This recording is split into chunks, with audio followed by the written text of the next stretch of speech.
Okay, we'll go ahead and start. Good morning, everyone. Welcome to day 2 of the Public Works Prevailing Wage training. In case anybody was not here yesterday, I'm Veronica with Labor Compliance Enterprise. We are a labor compliance consulting service provider specializing in assisting contractors with prevailing wage with Public Works labor law. So welcome everybody back for some good information.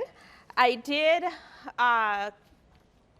bring the document that has some resource links. So if anybody who's interested in that, it has links, website references to the California State website, the DIR, the Director of Industrial Relations, and then 2 links for the DOL for the federal side. So just, some information to help you find things a little faster. So now I did notice that a couple of the California links show the name of the link. So if we want it to work 100%,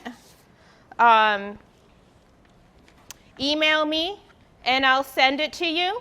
And this way you can just click on the link.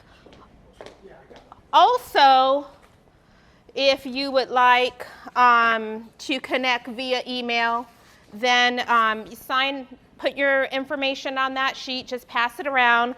So not only can I send you this resource sheet in soft copy, but also you can get the notices that we send out for the contractors and just kind of be, updated on whatever information we feel is important to share to the contractors. We'll put you on that email list.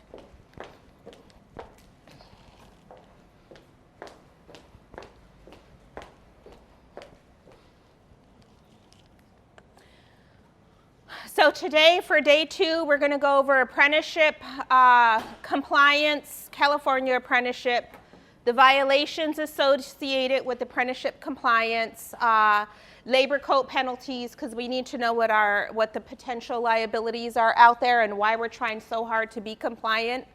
Subcontractors, for subcontracting, unionized agreements, the PLAs that were discussed yesterday.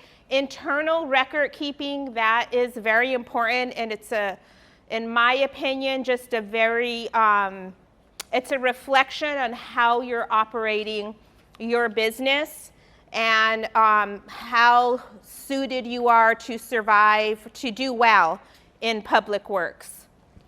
Internal record keeping.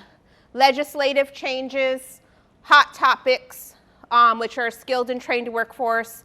And at the end, there's some online resource links, which is pretty much what we have here. Did we have any questions left over from yesterday? Yes, Frank. You know how we have to, get a certification number from the DRI? Mm-hmm. Get on state jobs, right? How about the federal? Do you also have to get like a number from them or create an account? I don't know. I don't think it's a requirement. So the question is, the state of California requires the DIR registration number. We talked about that yesterday. We're going to go over it again today. Some of the information I like to repeat and build on it because it's so important and I want it to stick. But on the federal side, I've never seen that requirement. So you might need a DUNS number, or you might need a DUNS, maybe that. Unique employer identifier. So, and that, what I have seen on some of the projects that I've had to comply with is where we need to provide proof that we're not on the debarred list. So there is a website, and it's called SAMS, sam.gov. SAM.gov is where you could register, and I believe that's where you put like your DUNS number in and all of that. And on that SAMS.gov page is where a compliance person will go in to verify that you're not debarred. And debarment, we're going to talk about today a little bit because there's some changes in the 2024 California labor law where they're adding more to debarment because we can get banned from public works if we don't be compliant or follow through with audits when they're presented to us. What was that, SAMS.gov? SAMS.gov, SAM.gov, I think it is, yeah.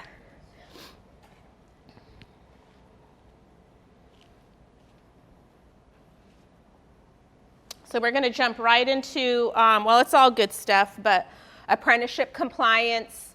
Remember, this is for California. That's our main focus for this training. It applies to prime contracts of $30,000 or more. So remember, we're always looking at the prime contract, not the subcontract value. So if you are a specialty trade, you're subbed out for $20,000, you might still have to comply because we need to look at the contract between the government agency and the prime contractor, whoever's holding the contract. Another thing I have heard, and I don't know how, it would probably wouldn't be easily visible in compliance, but it is applicable, is that change orders can put you over the threshold. So if you are contracted directly with an agency and your contract is $28,000 and you have a $3,000 change order, that now is going to put you over the threshold. So where we didn't comply, it wasn't required originally, then it is required after. I would say when things like that happen, to always save your paperwork. You know, so this way, if you're in an audit, you can explain why your apprenticeship forms were sent late, because in that scenario, originally it wasn't required, changes happened, it became required. So with this type of stuff, paper trail is going to be the winning situation. At the end of the day, these audits can happen years beyond when the construction actually takes place. Everybody's gone, and a lot of times all we have left is what's on paper. We call in my office our forensic accounting. We're always trying to figure out what's happened on the job site, especially if we're not out there and we're just doing work from the office. So with apprenticeship compliance, the challenges of this type of compliance is being the timing and the preciseness of how we fill out the forms. So correctly submitting the DAS forms. The DAS stands for Department of Apprenticeship Standards. In labor compliance, you'll find that it's all abbreviation. The DAS, the DOL, the DIR, there's just, you know, it's always abbreviated. And you start to learn the terms. So it's important to catch on to that. Sometimes we end up in the middle of the agency and the contractor just because we know the lingo.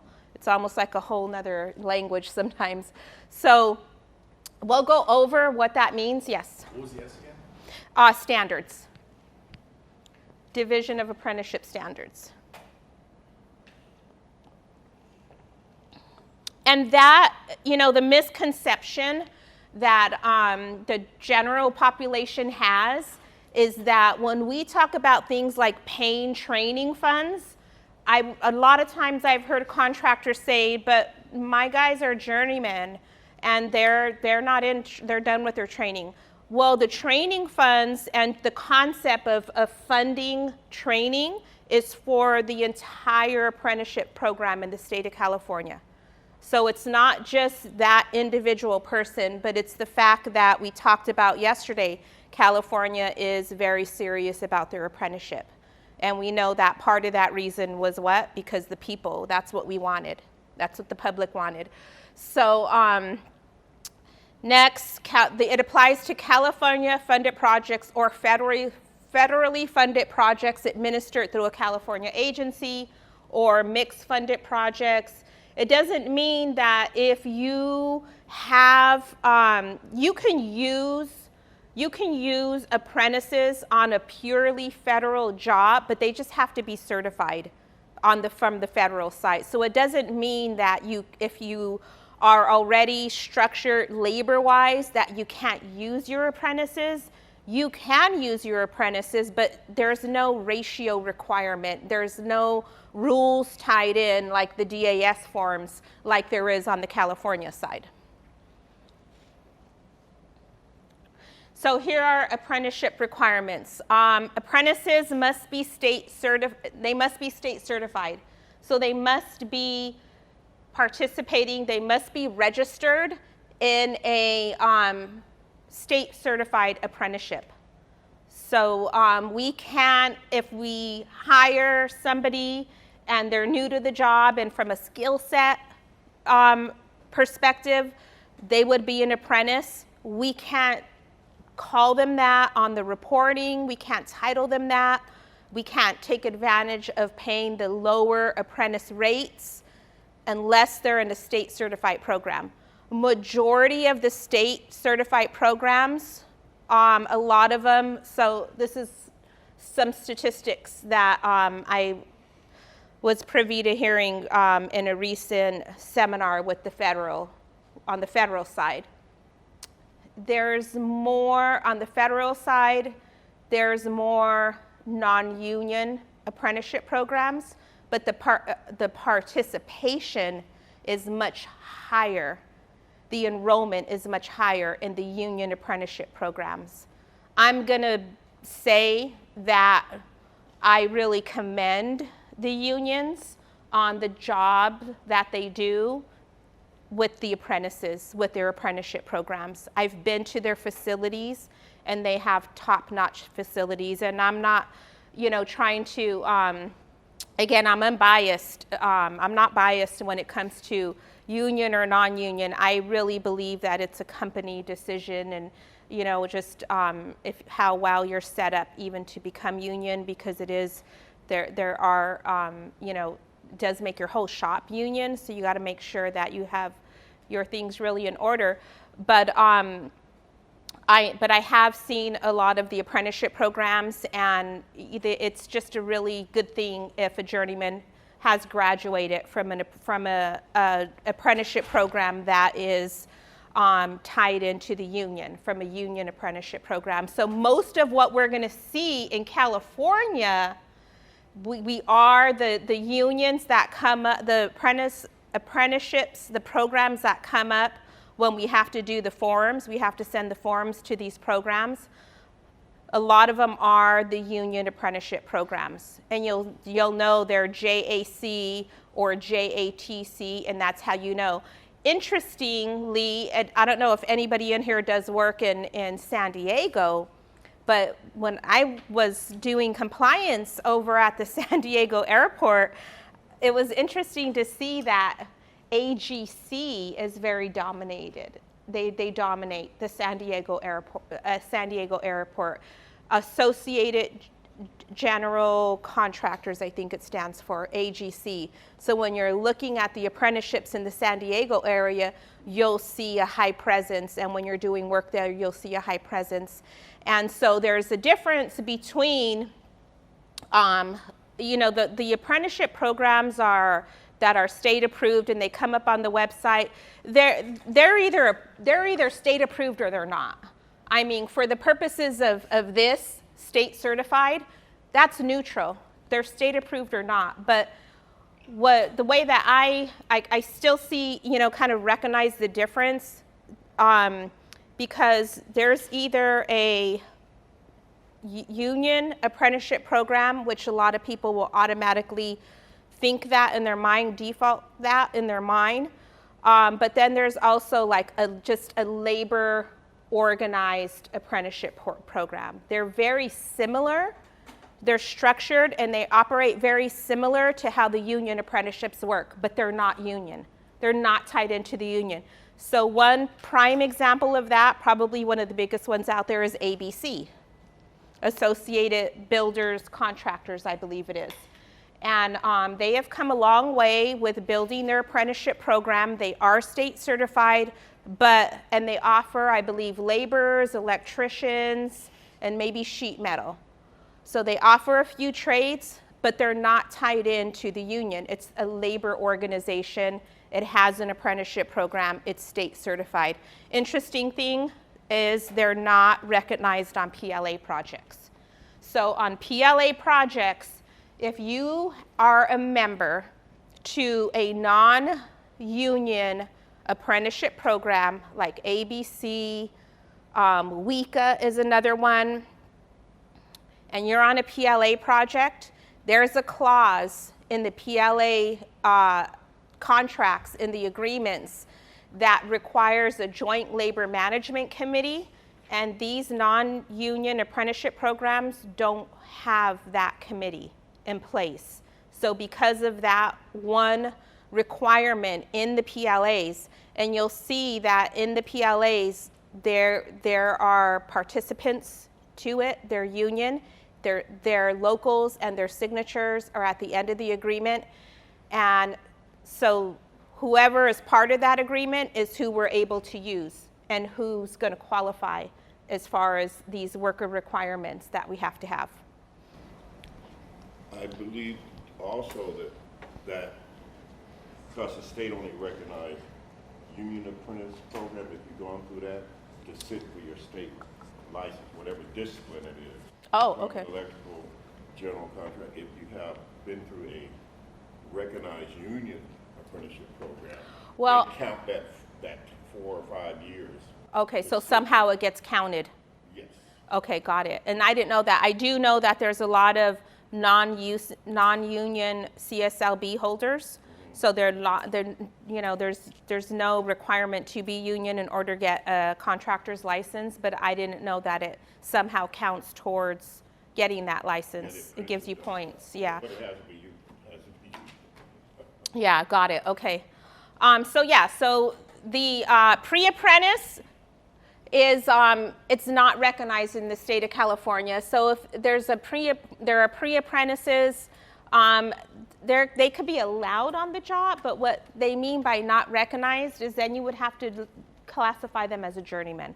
So unless they're in a state certified program, we cannot report them as apprentices, nor can we pay the lower wages. And then we have the DAS forms. So the 140 is a notice of contract award. The 142 is a request for an apprentice, and I think that it's best if I'll go through this quickly, but we'll look at them online. The 140 is the notice, the 142 is the request, and then also the ratios. Our goal is to employ apprentices in the correct ratio. So for the state compliance, it's a minimum of 1 hour of apprentice work for every 5 hours performed by a journeyman. So it's 20%. So if we have a job with 100 journeyman hours, then 20 of those hours should be done by an apprentice. 20 hours. So it's 20%. If there are no apprentices available, or we're a non-union contractor and the union won't dispatch to non-union, or they don't have any available, we need to show that we tried. So the request and the actual what is happening with our employment of apprentices can be a little tricky because it doesn't necessarily hold us accountable for actually having to have an apprentice on a job. What it holds us accountable for is trying, is that we made a fair effort. And then also part of the overall apprenticeship requirements is paying that training, monthly training. That is the one component in the prevailing wage rates that we can, if we're not union, deduct and send to the state. If we're union, then it's going to be part of the process anyway. It's already built into the union system. So let's see, I hope I don't need tech support for this.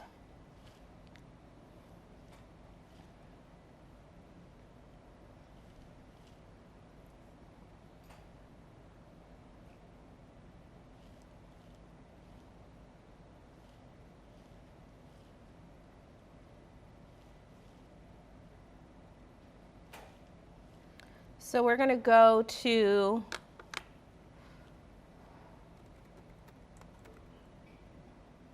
the DIR website and go to apprenticeship and public works. So here's where you can find the information that's presented in this seminar and then some and even more.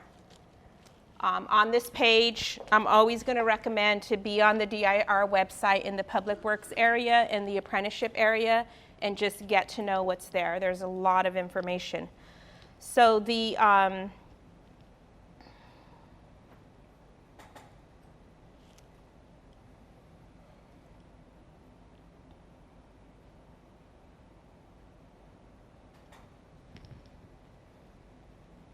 that's the code behind it. I don't really want the code. Let me get to the. We didn't see this yesterday because I planned on looking at it today, but on the DIR website, the search tool is very helpful. So yesterday I kept mentioning the DIR manual, and that comes up easily on the search tool. So do any of these forms. So any of the state forms, if you don't know where to find them, you forgot what folder you put them on your computer or on your server, use that search tool because they do a pretty good job of making sure that if we put in the right information, it's going to give us the forms that we need.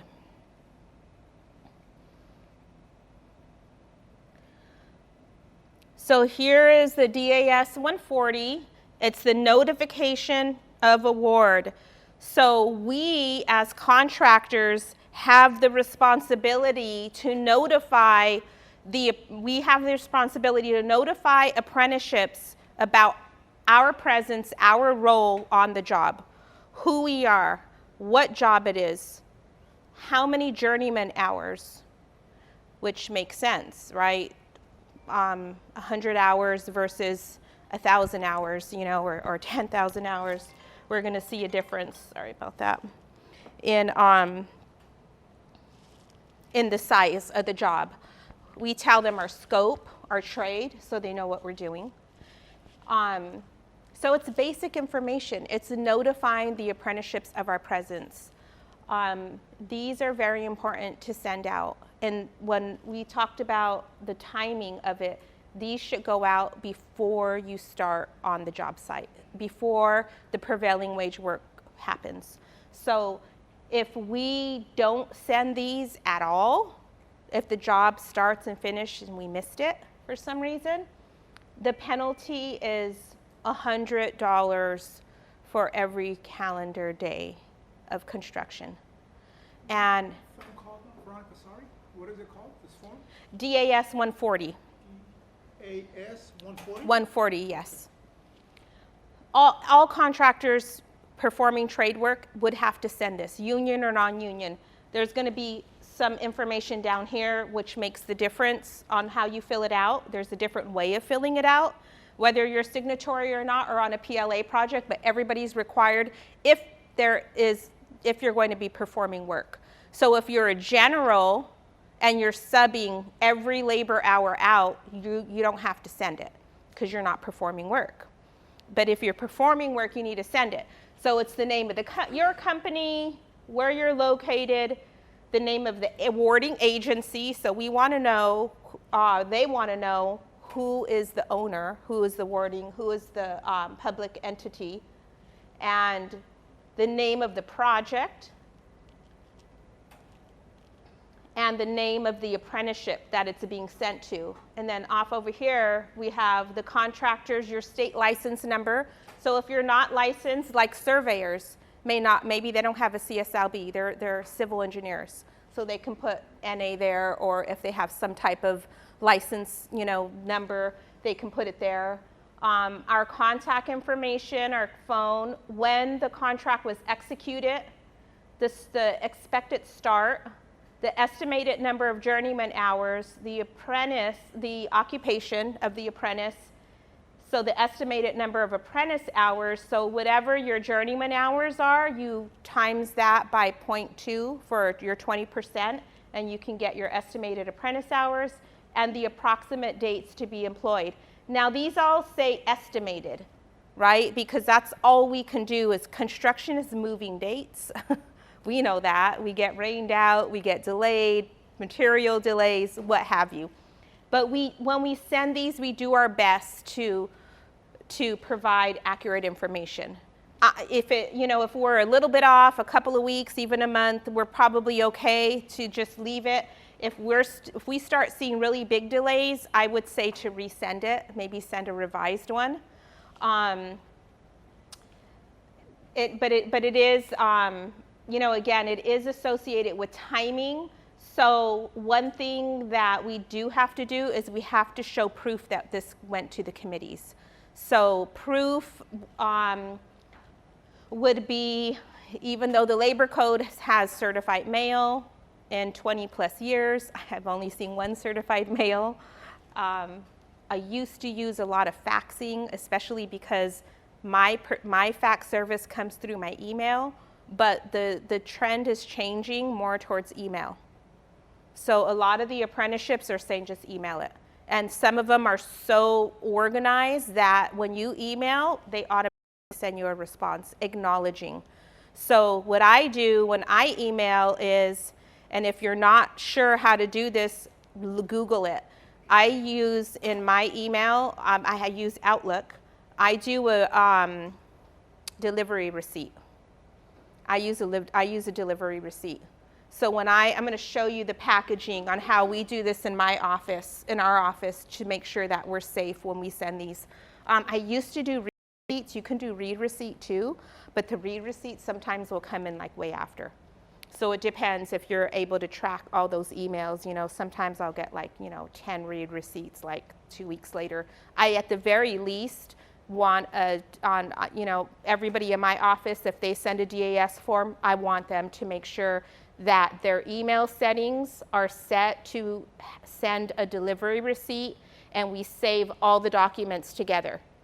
So if it's a fax, then get your fax transmittal, make sure that it says okay or success, whatever it is, to show that they actually received it on the other end, because a failed fax won't work. Again, they're really picky about filling out the forms.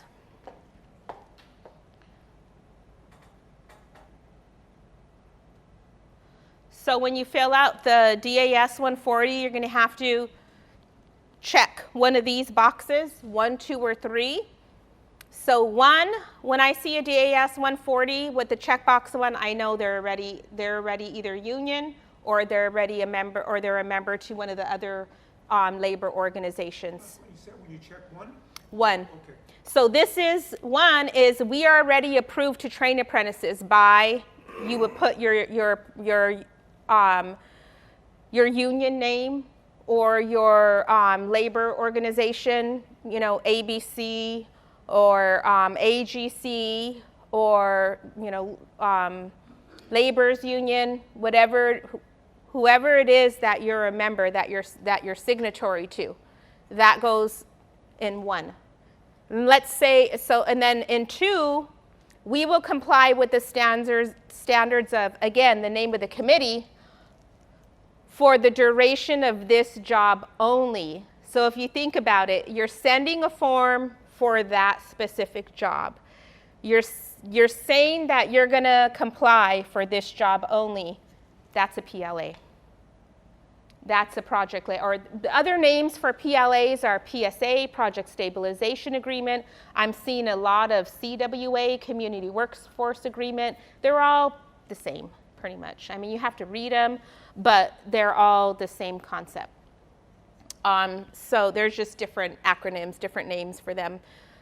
So number 2 is if you are non-union or not a member to a labor organization, but you're going to comply with one because your contract requires you to. Number 3 is straight up public works, non-union. Number 3 is we're going to employ apprentices in accordance with the California Apprenticeship Council, the CAC2,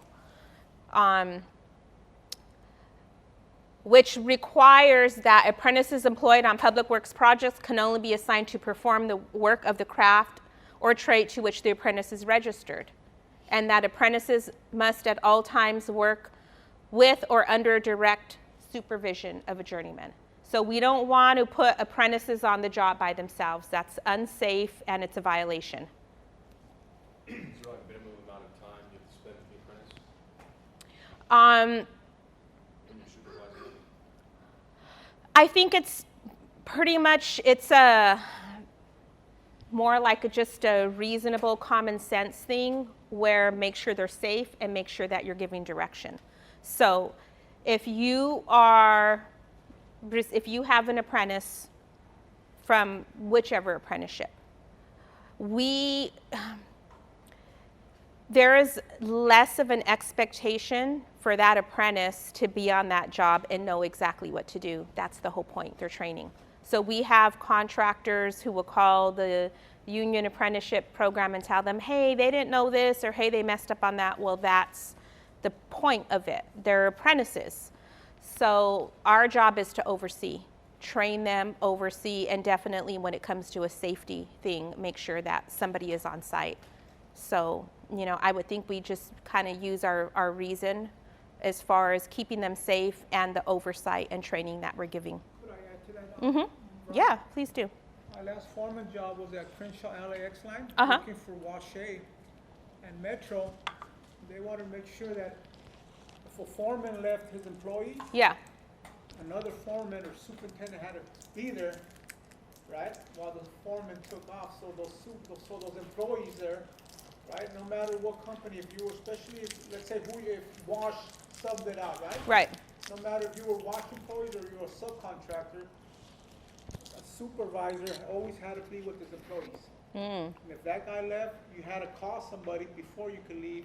So they always wanted a supervision on their employees. That's how Right. Metro does it. And where the question comes in is what defines supervision? Yeah, that's also true. That's where the question comes in, because I've heard contractors say that, and I know this is not going to fly, especially in today's environment. I don't think it would fly, but I've heard him say I supervised over the phone, like where the supervisor was not even on site at all that day.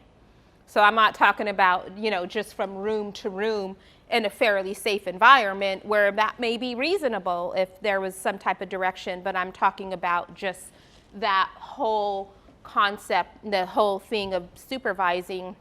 I don't think that would work. I don't think they would buy it. What Metro does, then they'll say, well, we need something in writing saying that another labor, is fully trained in case of an emergency, that he'll be the competent person when this foreman leaves. Yeah. See, Metro, I guess they're just looking out for themselves. So if something happens, they're saying, look, we warned you about this. You filled out the paperwork. We have it in our file that when this foreman was in here, you guys had a competent person to step in for this guy. And so, Well, yeah, I can't tell you more than you know. You know more than me because you're the contractors doing the work, how dangerous this could be.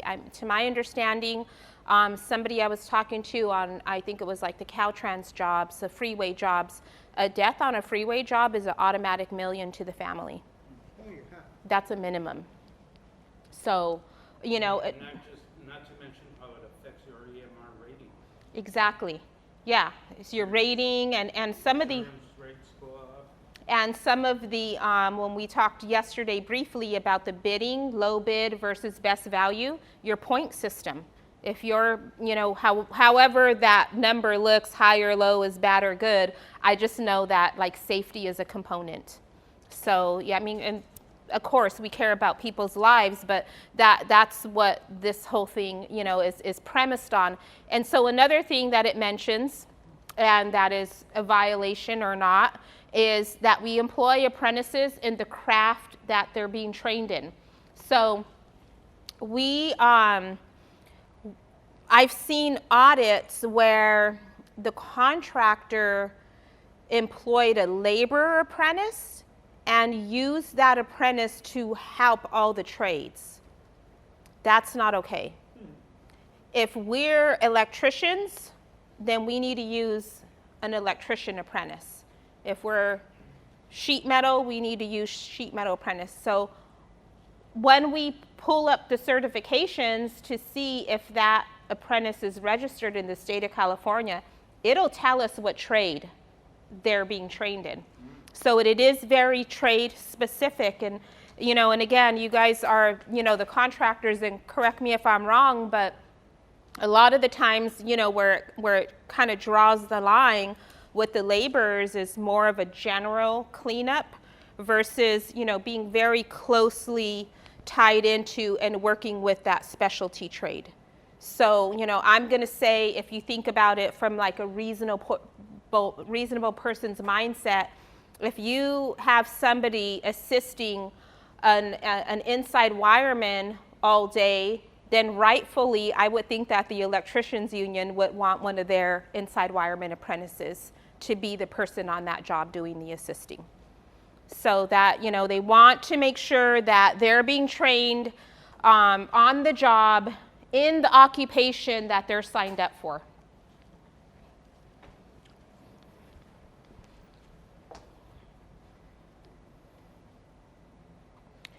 So the form on the state website does have a brief explanation on the instructions. And what we'll do is, let's go back to, I'm going to open another page and go into the apprenticeship.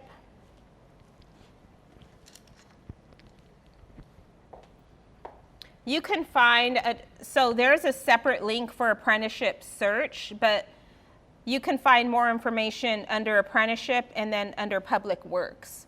But we're going to go straight to the search because that's what I want to do next. So how do we know where to send these forms? We find out through the apprenticeship search. Also, let's backtrack and do a little refresher of yesterday's training, where we talked about the PWC 100, the form that the agency puts on, that ends up on the website, their obligation to register the public works project. And remember all that information that it has. The bid advertisement date, that's the key one for me. The agency, the project location.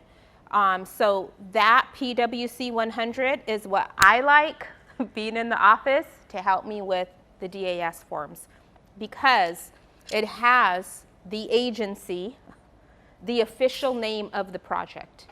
If you're working for an agency on multiple projects, year after year, the same agency, project after project, we need to identify on the DAS forms which project. And that PWC 100, what we pull up online, has that information. So that's why I like it, because the PWC 100 gives me the information for the DAS forms, and it gives me the first bid advertisement date. So 2 key components to be compliant. Out of the first 3 that we started out with, pay prevailing wage, apply with apprenticeship compliance, and do your reporting. The PWC 100 covers 2 out of 3, helps us out with making sure we have the right information, because these are tied into penalties. And so where I focus heavily is wherever I can get dinged. I'm trying to, make sure we're not giving our money out frivolously. We have enough just bidding correctly, and staying on budget with our bid. We surely probably don't have money to be throwing away. So we find out where we send the forms by going to the search. So let's go to Los Angeles. So since we're in Los Angeles County, and we're going to drop down. There's a lot of, this list is building. I mean, now they have cosmetology on here, so that may not be for the contractors. area for building, but there's just a lot. There's even what wasn't really caught a lot before or covered as much as the technology. Now, it's pretty well known that like on the LAUSD jobs, the work of a network engineer, who in my mind originally, until we got through the whole process of verifying that it is covered work under the IBEW, they're computer techs to me. But if they're doing that on site and they're programming a low voltage system, basically, the IBEW scope of work covers that. It does cover it. So if you're on an LAUSD job, and now off-site it won't, but on-site it will. So that was interesting. Tell the IT company that one. That was a tough one. But we got through it, and we're learning more and more what's covered and what isn't. And I'll show you in a minute how we get to that point and why sometimes there isn't an answer for some things. So let's say let's go to, let's see.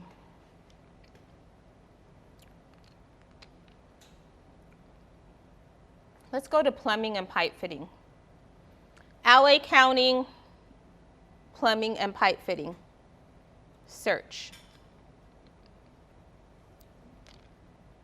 All these apprenticeships come up.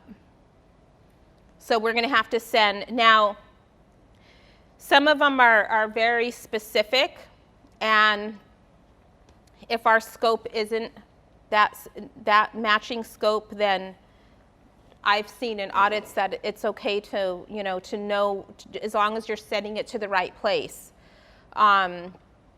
Here's that landscape and irrigation that I was telling you about yesterday, where the federal recognizes this trade under plumbers, but the state does, but if you try to find it under, this comes up also in laborers, but if you try to find it on the federal rates, you're only going to find it under a plumber. You're not going to find it in the laborer section. But all of these are considered required, applicable, because they're coming up in this geographical search of LA. So Orange County could be different, but in LA, we're going to have to send it to each. Let's say it's, we're doing just regular plumber, traditional, laying pipes in for a restroom. Then we click on that link, and here's the information where we're going to send it to. So depending on how you're going to send the form, right? Are we going to fax it, or are we going to email it? You're probably, if you're emailing and it's not listed, call. So before my office started emailing, because that's kind of what a lot of them want nowadays, we just had our database of, like who the information we got when we called them. You're just going to have to pick up the phone and call and just say, where do I send the DAS form to? And they'll tell you, fax it here or email it here, but it's going to be a phone call. In this situation, it's going to be a phone call. On some of the apprenticeships, they'll list the email there.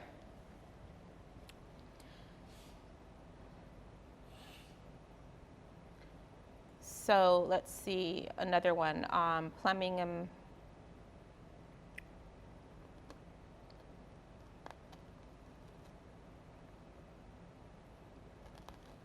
Teamster. Boy, this one's really detailed.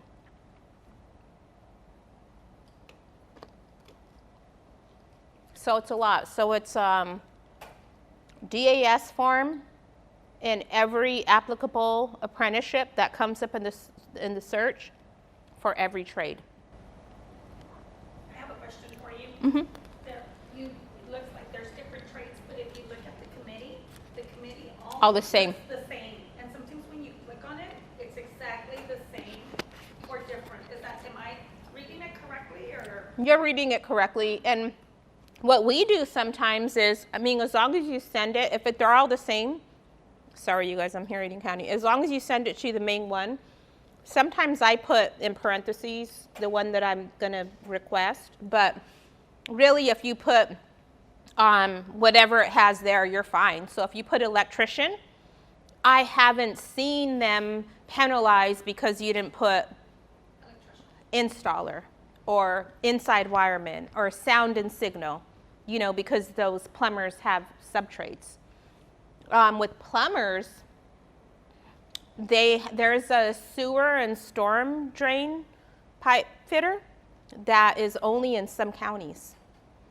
So, if you're a contractor doing plumbing work, and that's, again, what I had mentioned yesterday is county to county trades are a little bit tougher. They're more work. You have to pay closer attention because that means your rates are going to change by county.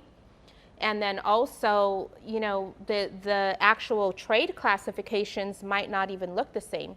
So sometimes if I'm calling for help from the union, when it regards a scope of work, and I'm calling from LA and it's a project in Northern California, LA is going to tell me call them because there could be some variations. They're pretty much going to probably be the same for the most part, but again, it's those tiny little what ifs, that you always have to follow through and do your homework with this stuff as precisely as you can.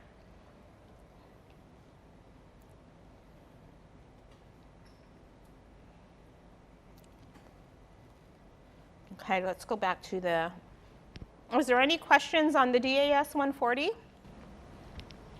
Oh, it's DES or DAS? DAS. DES. Did you say box number 3? Is for non-union, straight public works with no PLA. Okay.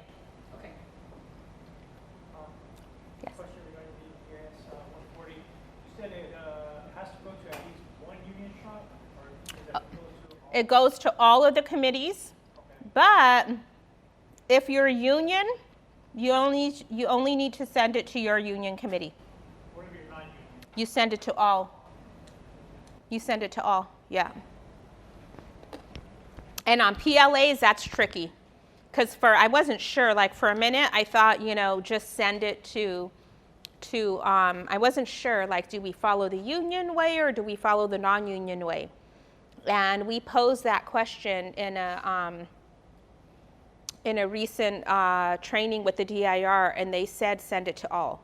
I'm not sure if they really understood our question, but it's with this stuff, I would say always weigh on the safe side.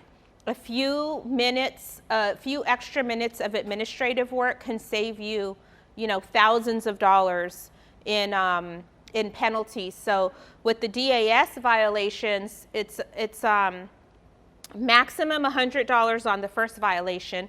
Violations are a range. So usually they're going to max out at 100. There's a minimum that you could negotiate if they're willing to do that for you. It's your first time. You have no previous violations on file. But once you start racking up multiple violations, it can go up to 300 per day. And I have seen, and here's why it's difficult, and I'm just going to speak honestly from my own experience in dealing with different DIR audits, is the law can be very black and white, but there's a lot of gray in between, and auditors have their own methods sometimes. So I have experienced inconsistency in the way that the audits are done, or maybe even the focus of the auditor. So, we just want to, you might, get one auditor who does things one way and another auditor who does things another way, and it becomes that whole settling out of court type of thing, because DIR audits are very expensive, they're time consuming, they're lengthy. So if you're penalized $3,000 for a DAS form and you believe that that is not a violation, that you did everything correctly, it might take you $20,000 to fight that. So then it becomes a fight of principle versus money. And from a business perspective, sometimes it's just easier to just pay it. And so that's why I really appreciate the job that the state is doing with defining all of this. Because if I know that there's a certain method laid out in a DIR manual or somewhere in the code, then at least there's my fighting chance of here, you know, this is why I did things this way. Veronica, how does this affect your credibility, your everything? Well, the tough part is if we're operating incorrectly, so we've got violations happening on one job that is now somehow notified to the agency or the state, and we're under audit. Those violations are probably happening simultaneously on other jobs. And the bad thing is, once we get a violation, once we have it's called a civil wage and penalty assessment on file, it's kind of looked at it as like, you first time you didn't know, but every time after that, you should have known. You've been through this before. And we're like, maybe it's a different type of violation that we didn't know about, or maybe we're struggling with this one, but you know what we got to do? We got to clean everything up. Can these violations get you booted out of Public Works?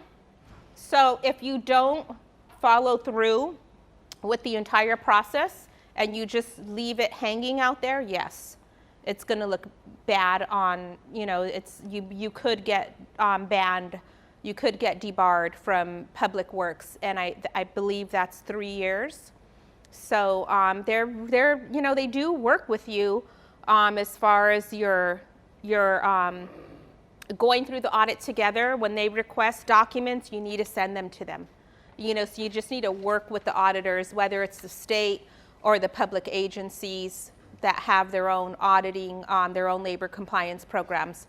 But it is tough once we get in that situation, because now if we've got a violation on file and then we have other projects that now all of a sudden everything's being audited, that's another thing that's happening that I don't believe used to happen before, but now the state is being more aggressive when a contractor is under audit for a specific project. They're going to look at all their projects. So it's really, you know, it's tough. And the first time violating, it's, you know, again, it's not like a completely get out of jail card free, but there might be a little bit more room to negotiate the penalties. But it's just best to try not to, you know. Yes. Veronica, did you say that a DAS 140 doesn't have to be sent out if you're not going to be on site? Because we're a subcontractor, but we normally sub-tier our work. Correct. So if you're not performing any trade work at all, On-site. right, on site, right. So some generals sub everything out, but they do a little bit of labor work. So then they would have to do the DAS form for that labor work, so just that trade only. So we do cabinets and we manufacture them in the shop, but then we have a sub-tier company that does the installation. Okay, so they need to send the forms then. Yeah, that's what they do. Yeah, they need, right. Yeah, if you guys are not doing anything that is prevailing wage, then no. Then no, you wouldn't. So there's the DAS form and the DAS 142. The DAS 142 is the actual apprentice request. So it's when you're saying, okay, I'm ready, send that apprentice out to the job site, request. DAS 42 requires 72-hour notice to the apprenticeship. And I have seen auditors like pull out a time calculator. The weekends and holidays don't count. So we need to give the apprenticeships a fair amount of time to get us an apprentice. And that's what the state deems is a fair amount of time. So let's see, DAS 142. Here's that form.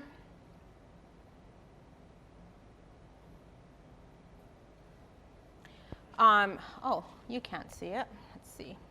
For some reason, I have to close out of the presentation in order.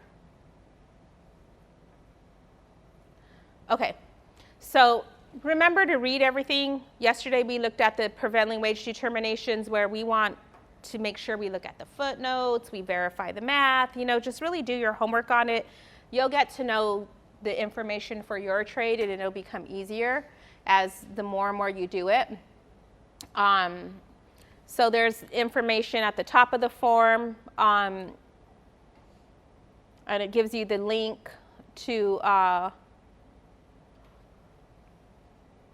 the apprenticeship committees. Also, you can consult your DAS consultants that are available. I'll show you on the website where you find their numbers or email addresses. I have had very good luck with them. They have been very available. At least they were, like pre-COVID. And you have to employ apprentices in no less than 8-hour increments, and except for projects with less than 40 hours of journey workers. So here, this kind of goes back also to making an honest attempt.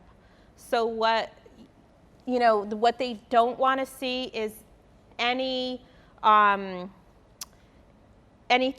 that is kind of trying to avoid the system. They want us to really try to get apprentices. There's companies that absolutely love apprentices. They can train them their way. They're open-minded. They can save money. But and then there's companies who just they don't want to deal with it. So you get that. I see that, and then everything in between. So it just depends, but either way, again, we have to send them. So this form has, again, the basic information. Which committee are we requesting from? Who's doing the request? So that's us, the contractor. And information about the project. So, and they don't want to see things like TBD, to be determined. You send these forms when you're actually ready to dispatch. So, because that's important, and that goes back to the 72 hours, goes back to the timeliness, but also the correctness, the completeness of the form, how complete it is. So the name of the project and the address, that's important. So if we accidentally put the wrong address, the auditor is going to think that we sent them somewhere else on purpose, or they might think that. Maybe not all auditors will think that, but they might think that. And it could be difficult to work in that scenario where it's like, oh my gosh, you're thinking the worst of me that I walk in the door, as soon as I walk in the door. But you got to remember, they see very ugly situations. So that auditor may have just been exposed to something intentional, something that kind of looks like, that what we're doing, and so they're gonna question it. So we got to be ready to go in with everything proper to be able to defend ourselves via our paperwork, for the most part. So we want to make sure we get all of this correct, and then again, it's by trade, so trade specific. The dates to report, 72 hours notice, time to report. You could even put things like, sometimes I do in this area, I just kind of add a note like bring SSN and ID or something. So here's the thing about getting an apprentice dispatched to you. They're not already on your payroll, but you're requesting them because it's part of the requirements. And so when they come in, you need to process them in as an employee. They are your employee for that time period. So you got to be ready to get them set up in your payroll system, in your HR, however you do that, get them in your system. And when you have met the hours, it's time to send them back to their apprenticeship. Be ready to hand them the check. And that could be kind of hard because, sometimes it's like, maybe you don't know exactly, when they're going to finish, but and the job site, is far from the office. Whatever it is, again, the concept behind that is not to delay payment.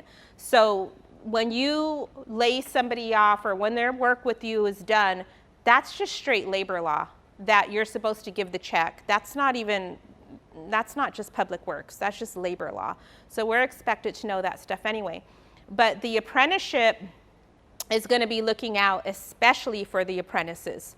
They're, we got to just don't mess with the apprentices. Yes. So if you have an apprentice, you invested time in training, can you request them on future projects specifically? So you can't if you're not union. If you're a member, I don't know if they work with you more. If you're a member, they're probably, I don't know how that works if you're a member. I don't know if they work with you more. But I know that even on PLA jobs, when we request apprentices, when we send the 142s, we can't specify who we want. Journeyman, if you're on a PLA project, you can call out by name, but you're going to have to pay them sometimes like a foreman rate, and that could vary from union to union, but they'll work with you more on the journeyman from what I've seen. But apprentices, I've never seen them With the laborers, you can't request apprentices. by name. No, not with laborers. Yeah, and I haven't seen any of the trades allow that. Can I chime in? Sure. Okay, as a general contractor or as a contractor, you can decide to hire a certain amount of laborers. In other words, they give you up to 3-4 laborers.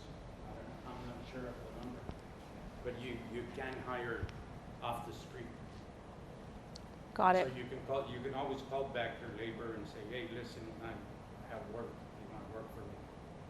If you have trained him and he's well trained, yes, absolutely. If he's got skills, call him back by all means. Yeah, so if you're signatory, then I've heard of like grandfather in your workers when you sign the agreement, or they're, like you described, there's probably working with you because they need to get apprentices. They need to get workers on the job. I mean, we're almost in a, I don't want to call it a labor crisis, but really, who's going to do the work? So they definitely, and with the laws that you'll see that are in place now, it's even more, that like apprentices are. That's why I put it in my hot topics section, because it's a hot topic. It's a commodity.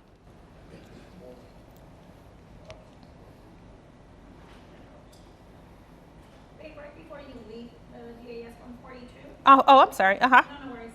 And I just, so, like I said, we do the carpenter, we're on the carpenter side, and sometimes on prevailing wage jobs, we use union or union sub-tiers only because of the locality of the Yeah. job.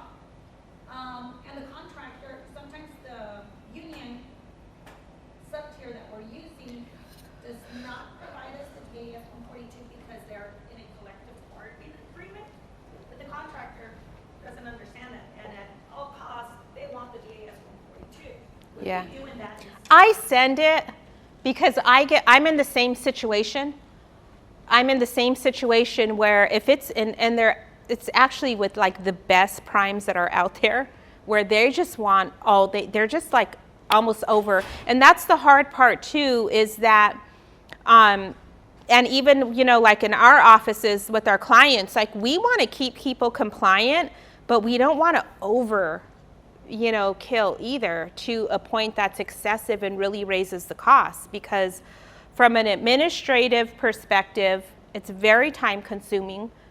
It's hard to find people who know this stuff, especially at this level and with all these different components that tie in to prevailing wage. Like they might know prevailing wage, but do they know PLAs? And now do they know skilled trained workforce? Do they know about local hires? It's just grown so big.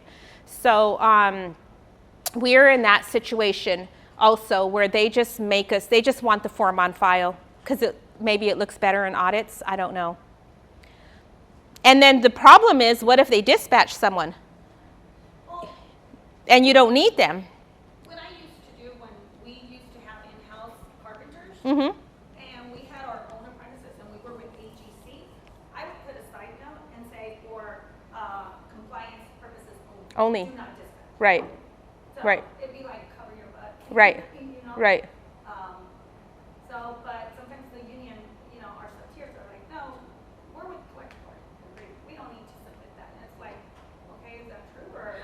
Well, What do I do? the unions are finding out that they're not exempt from a lot of this because when I was on the enforcement side, especially, and in the early days, I used to get a lot of pushback from the unions on certain things because they know that they're pretty much in compliance, Right. and they just really didn't know that these public works forms apply to them, but they do. And so, there's time, again, even like where we saw, there's one labor code that came into effect maybe 10 years, might be more than 10 years ago, but where you could take money from the base and put it in the fringes as long as you don't go over the total. That wasn't in existence before. And union contractors used to end up in violation because of that, but they fought for it, and there's a labor code now that covers it. So so sometimes it's really hard to, you just have to explain to them that it's part of the public works requirement and it's just for the protection of everybody, Right. really. I And want someone to reassure me that, no, it is, some stuff on occasion might be overkill, but we're looking at it from a let's just be safe. And we'll get into that on the slide that we're not done with yet when it comes to meeting the ratios. Because basically, if you're already employing them and you're meeting the 20% ratio, why would you request more? Right? That's what happens. There wouldn't be a 142. They're already on your payroll. So you wouldn't need to request. But if somebody is asking you to, it's not. The DAS 142, I mean, you're normally sending it before you go on site, especially because we're in and out. Exactly. We're not gonna be there for months. Well, and it's funny you say that because this sample of packaging is that it fits with what you just described. So once upon a time, this is a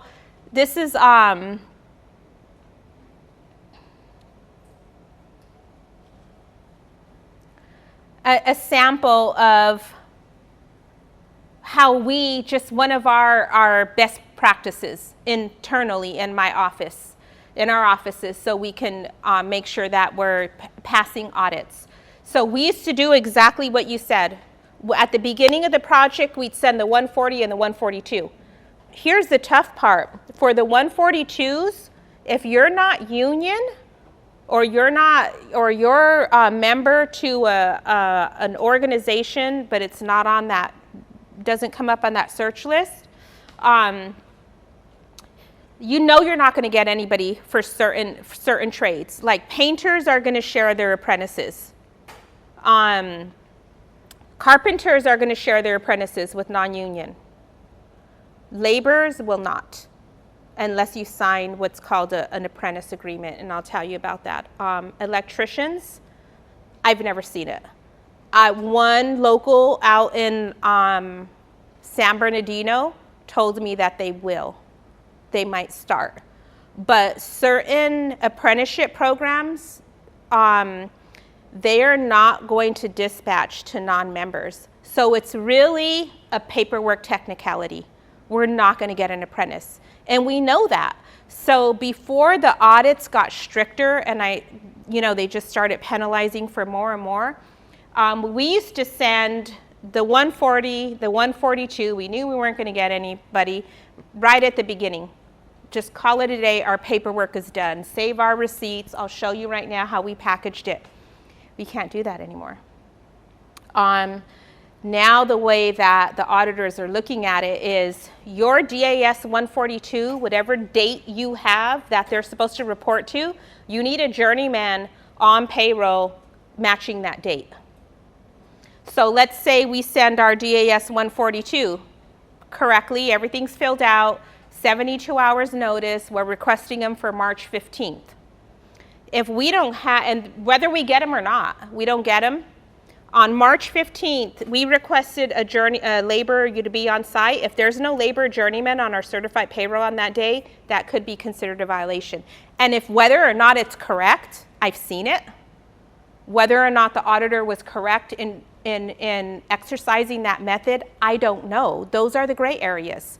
And those are the scenarios where, how are we going to fight this? I don't know. So another thing is, what I really like they put in the manual is when the job has started and you realize you haven't sent your 140, send it in late because it can reduce the penalties. So if you miss it by a couple of days, they're going to take that into consideration, at least that you sent it. And in the DIR manual, it shows how the penalties will be calculated versus not sending it at all. So this is something that I just saw in the most recent revision that came out, and I was like, oh my goodness, yes, because I've seen the opposite happen in audits. One that was really difficult to accept was 6 weeks of work. It was clearly, in all of the bid documents, the scope of work, all of that. It was a fairly small project with a few different trades, 6 weeks of work. The agency delayed. They had delays for whatever reason. CPR 1 starts on schedule. The last CPR is a year later. There's all these no work performs in between. Because when you're doing your reporting, you have to report from the first week to the last week. They really don't want to see before you go on site. So if your contract starts on March 1st, but you're not on site till April, they don't want to see certified payrolls for March. They want to see when the work started, when the prevailing wage work kicked in, and every week until it's closed out. So there's what we call no work performs. We submit those. That way we have a clear record when auditors are looking, or compliance for clearance. We're not questioning like, oh, well, what happened on week 5? Was somebody out there? No, it was rained out, but we have a no work perform. So it's a way to communicate. No work was done on that day. So in this audit, they penalized the contractor for all 365 days because they didn't send their forms to all the apprenticeships. So, okay, fine. I was like, okay, well, they didn't send their forms to the apprenticeships, but there was only 6 weeks of payroll. In that 365 days, there was only 6 weeks of payroll. It matched the bid. The agency, there's tons of paperwork showing that they delayed, but they were in violation of not sending the forms correctly. The thing was the way that the days were penalized, that kind of was like a little bit tough for me to explain to the contractor that you're going to have to pay this. And on that one, I consulted the lawyers, and they said, you got to pay it. We've seen this happen before, and this is how it goes. So let me make sure I understand. So let's say on the DAS 142, you have 72 days. We follow through. So let's say today, Tuesday, they tell me be on site next Wednesday. I know to submit a DAS 142 this Friday. Right. So on Tuesday, they call me and say, you know what, we're having delays. We need to push you up 2 weeks. Does that mean that I need to submit another DAS 142 for the new date? If you're not going to have an apprentice on that site, exactly. And this is why Cancel that previous one so they don't dispatch. you should cancel it if you know there's a possibility, like if you're not union, but again, painters are going to send somebody if they have them. Carpenters are going to send somebody if they have them. There's trades that will dispatch even if you're not union. Yeah, you should cancel it and resend. And this is what I mean about timing. Because with timing and the 72 hours and our form having to match the certified payroll record, what's actually happening on site, that's a tough thing for the office.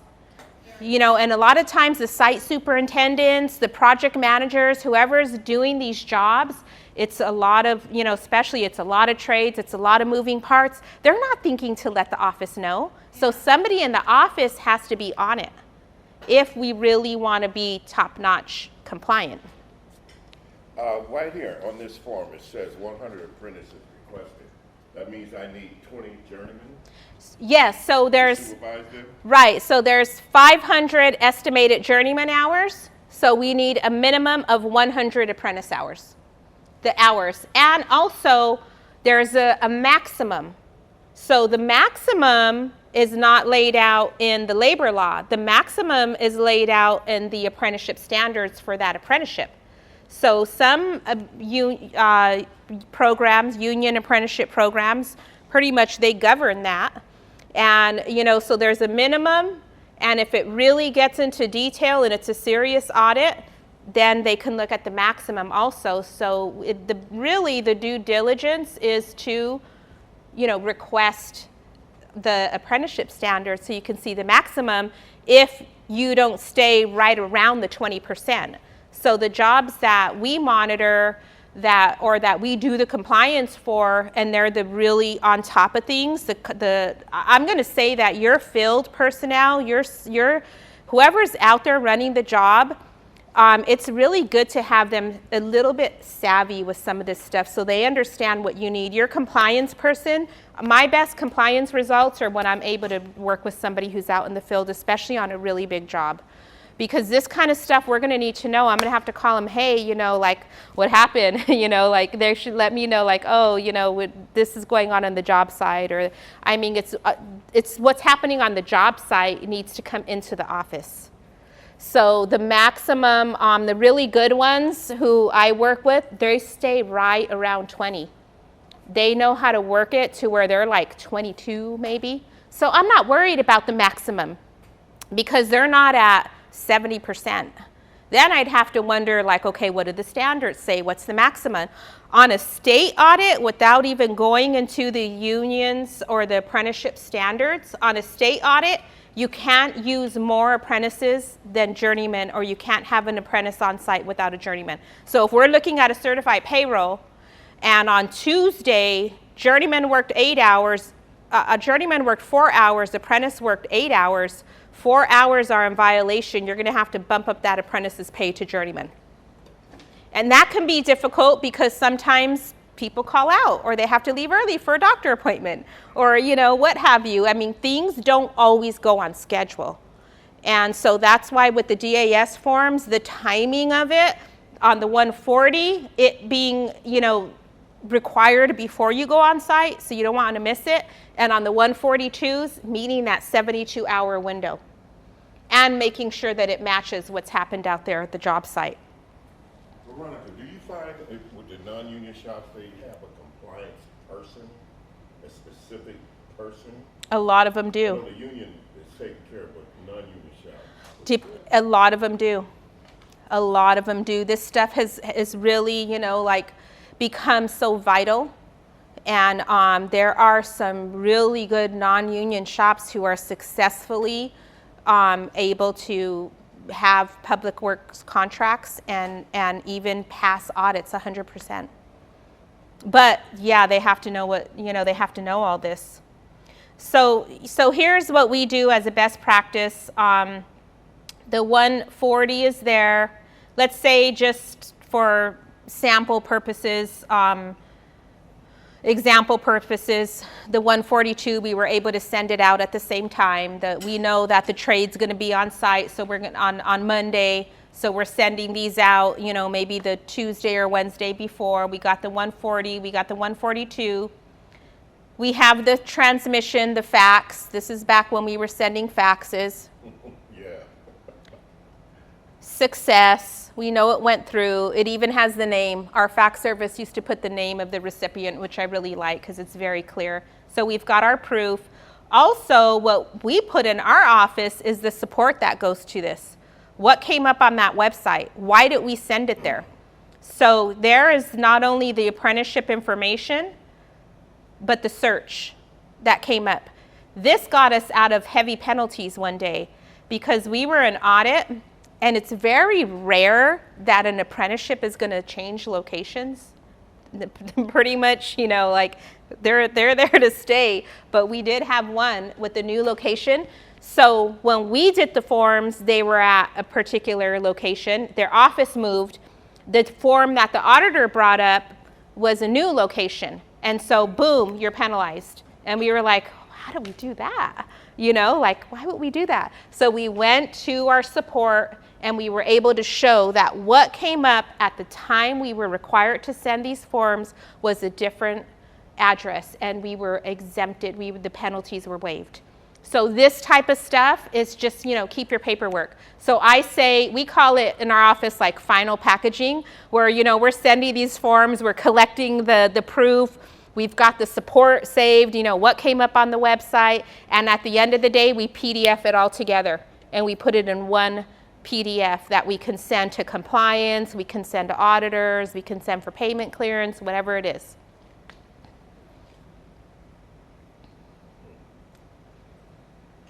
Just a little trick, or again, just a little of a best practice. So let's see.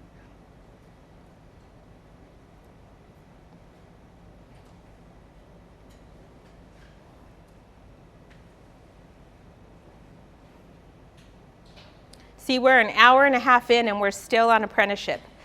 This is what I mean about apprenticeship. Like, California is no joke.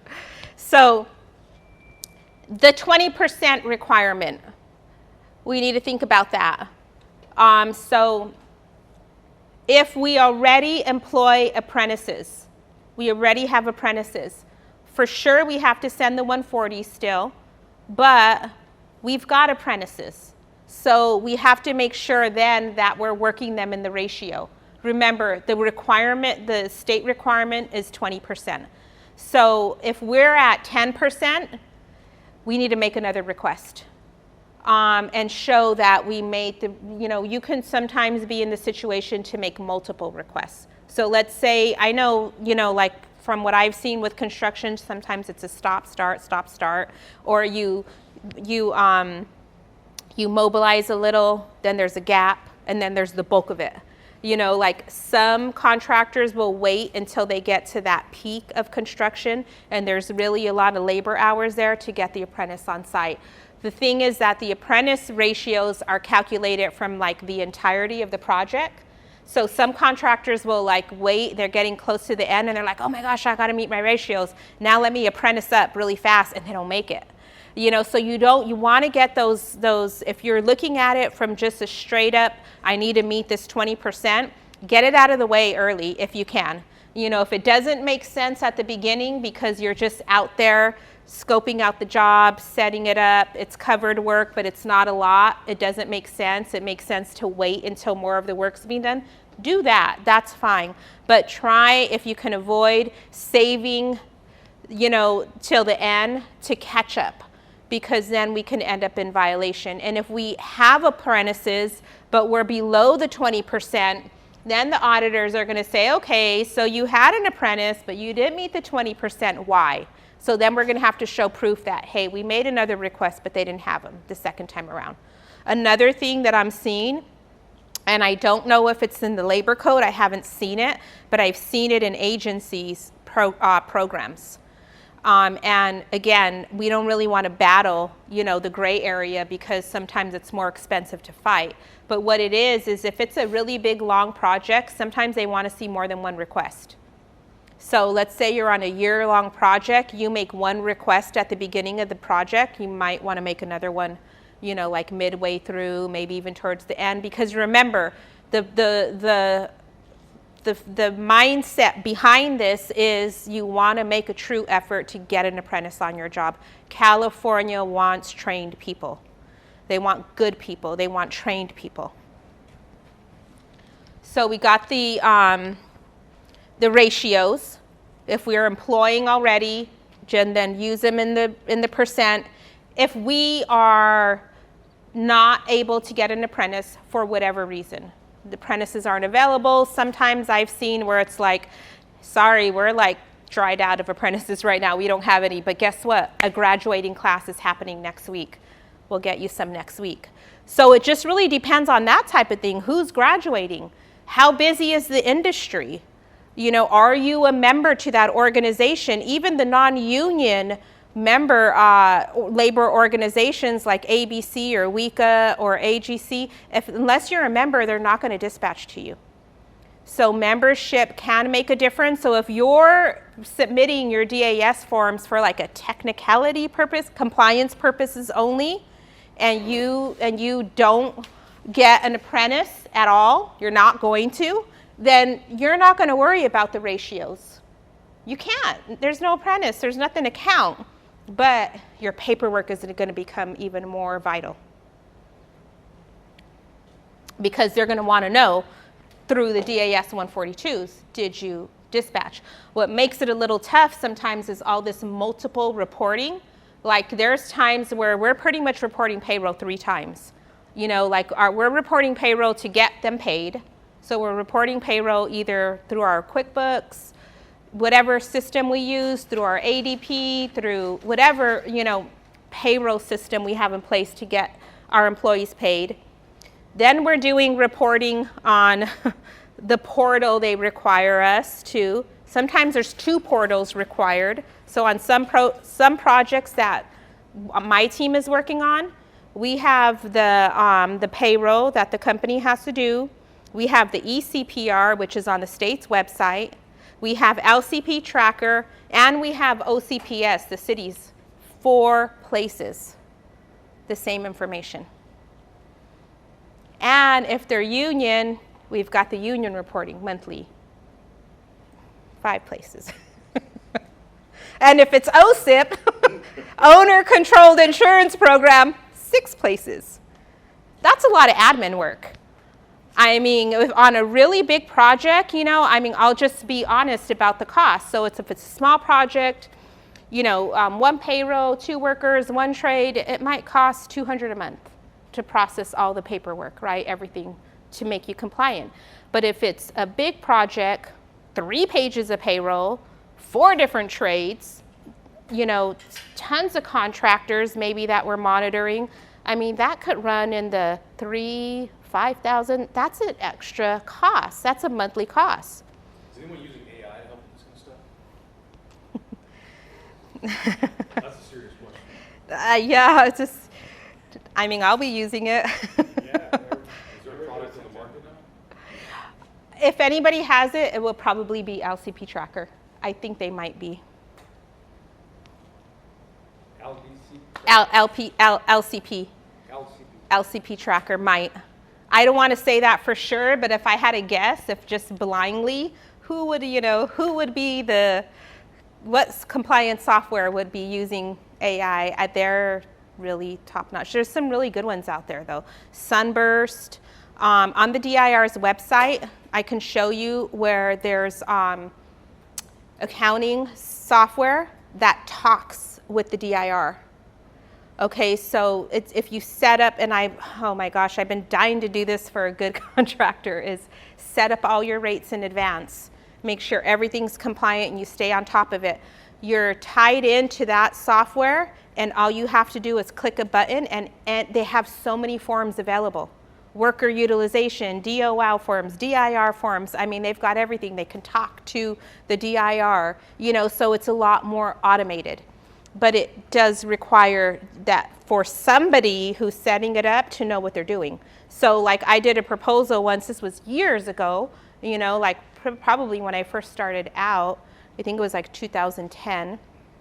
And it was a nationwide company, nationwide, really big. I happen to know one of the project managers. We had done a prevailing wage project before. So he knew that this stuff was required, and he knew that I could keep him safe. So they asked me for a proposal. I laid out everything that would be done, all the costs, and they pretty much laughed at me. They're like, we could get payroll reports for $1. I was like, oh, okay. Good luck to you and your prevailing wage, you know, project. I know that $1 meant maybe like some type of, you know, well, no, it could generate a report for $1, but is it going to be compliant?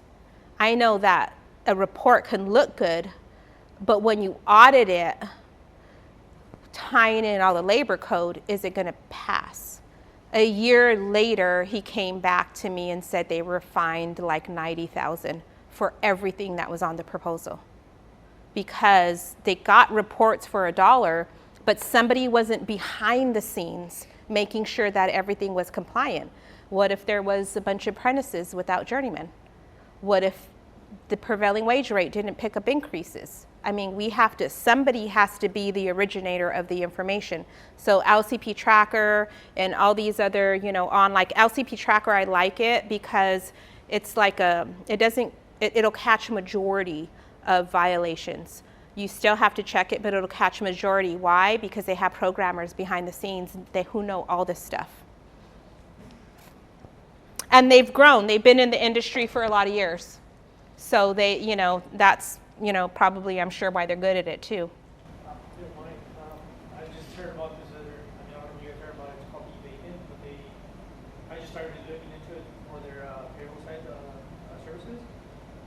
They literally match, I think it integrates with a lot of the DIR in terms of the labor code classifications. Nice. Each one. Yeah. You literally just punch in your, the classification, craft code, so on and so forth, and it pays a partnership, or you make the workers according to their levels. I haven't done too much research. Right. But to answer his question a little bit more on the AI side, you might have some success there. It's called What's it eBacon. eBacon. Like food? Yeah, eBacon, like Bacon Davis wage. So that's going to cover you probably for federal.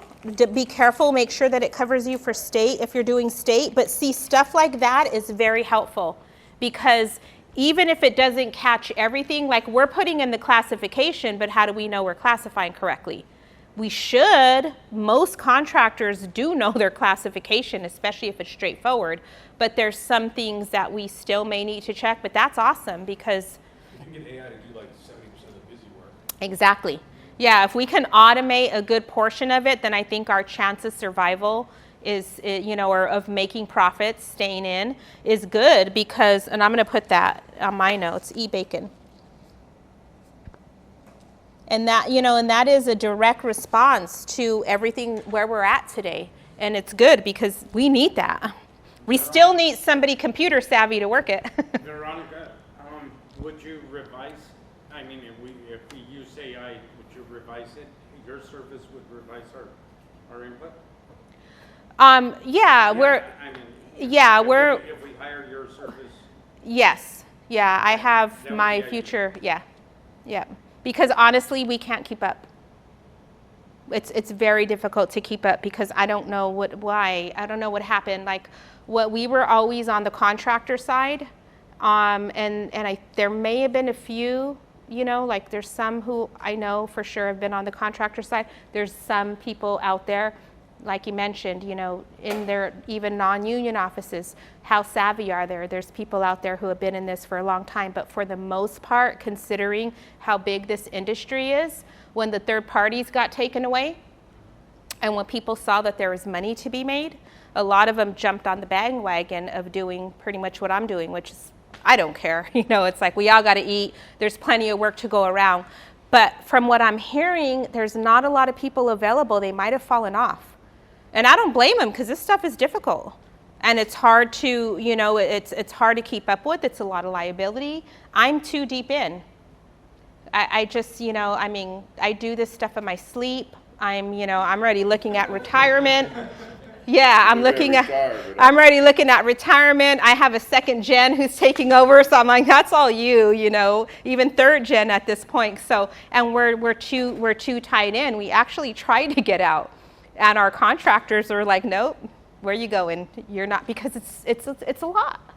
It's a lot, So for me, it's very meaningful to be on the contractor side and help the contractors through this because it's just that if that's where the need is, then I feel this is the site that I should be on. So I'm sure there's people out there, but it's finding them and then hopefully, like I'm always feel good if I know somebody has a compliance person. Finding who, Veronica? People to help with compliance, people like ourselves. I couldn't find nobody. See, and that's the thing is for a minute there was, so I don't know if they fell off or if it's just too much. It's a lot of stress. Well, I'm gonna use paychecks, right? Right. I said, do you know anybody? And they told me, no, we don't know nobody. And those companies are trying to work with me to help them set up their system so it's more prevailing wage compliant. And also, I get so many calls from payroll service companies wanting this specialty, and I think it's just because of how the industry has ballooned. So like there's a sudden need. Yeah, there's a sudden need for it. So anytime I hear that somebody has a compliance person, I'm like, okay, good. You know, like you've got somebody looking at how well they're doing it. I don't know. That's the hard part. A lot of our sub-tiers, they're just owner, small business, they're doing it themselves. And, Oh my they gosh. want the wife to do it, and That's wives the hard want part. nothing to do, and then they don't want to do prevailing wage, they just want to stay on the private. And we're having a lot of hard time because It's tough. they don't want to do any of this paperwork. So It's tough. I've been away from it, but I know a lot, but I'm sure there's new laws. There's new stuff. That's the hard part. Like if you don't know, for me it's like past, present, and future. That makes you the best, because I like the past because I like to know where I'm coming, where I came, where all this came from. It's just I'm a geek. I find it interesting. But current and future, we need to know. Yeah. We need to know what's happening now, and we need to know what's on the horizon so we can be prepared. So yeah, so if I were to know somebody, honestly, there was one person who I used to work with, and she goes back, with the government agencies, like since the early days. She actually helped train me back in 2000, and she was at LAUSD, but she's on the government side. She's come to the contractor side, and she's like, oh no, it's too much work over there. Like, let me go on the enforcement side. And I'm like, darn it, because she knows her stuff, but it's really hard to find people. It's a lot of training. It's not difficult, it's just a lot. It's just that the information is scattered all over. So let's go to okay, so here is let me go to we're still on apprenticeship. Oh my goodness, yeah, we're still on apprenticeship, but. Are you gonna give us another section tomorrow so we can catch up? Right? You got homework. I'll see you at the next one, and we've got homework. Okay, so now let me close out of here. Okay, so I just clicked on that link for the training fund contribution form. This is called a CAC-2. So most of these government forms do have names, even the union. Like I think when you sign up the paperwork to be able to employ apprentices, it's a DAS-7 or DAS-1. But anyway, they're numbered. This is our CAC-2. The money goes to the California Apprenticeship Council. And this is a form that we find online. What it does not do, it's not a database. It doesn't store the information. We've got to get a printout of it. Now, I don't know if it will be soon, because I've seen that the state is really getting fancy with their website. They're adding a lot of great user-friendly features that are more like you have an account and you can see your history. Right now, today, this is a form that you use. Basically, what it does is creates an invoice, kind of. That's how I look at it, like an invoice. Because we need to, and it's a prevailing wage violation if we don't pay training funds. So we got to make sure we pay our training funds. Again, if you're part of a union, it's included in your monthly paperwork already, what you're already doing with the union. If you're not union, or if you're with the non-union labor organization, they probably have it covered there as well. I'm sure they're going to want the money to go to their apprenticeship. If you're not union, then you have the option to pay it to the state, or you can choose an apprenticeship to pay it to. Maybe you want to support a particular apprenticeship, and even though you're not union. Also, if we go back to those 140 forms, if you think about it, when you're sending your notifications and those check boxes, 1 that represents a union contractor versus 3 that represents a non-union, straight public works, you can be a contractor with 3 different trades signatory to one union and not signatory to the other 2. So your forms can look different. You can have checkbox 1 on laborers because you're signatory to laborers, but maybe you do concrete and you use cement masons, but you're not signatory to cement masons, so on that one you're doing a 3. So, like our forms it just depends on how we're structured, what we're signed up for. So let's say in that scenario, we're carpenters, we're cement masons, we're not signed up, we need to send our training funds, and we choose to send them to the state. we would pull up this CAC2 form. It's on the DIR website. It's in the links on the page that I gave or that I'll email out.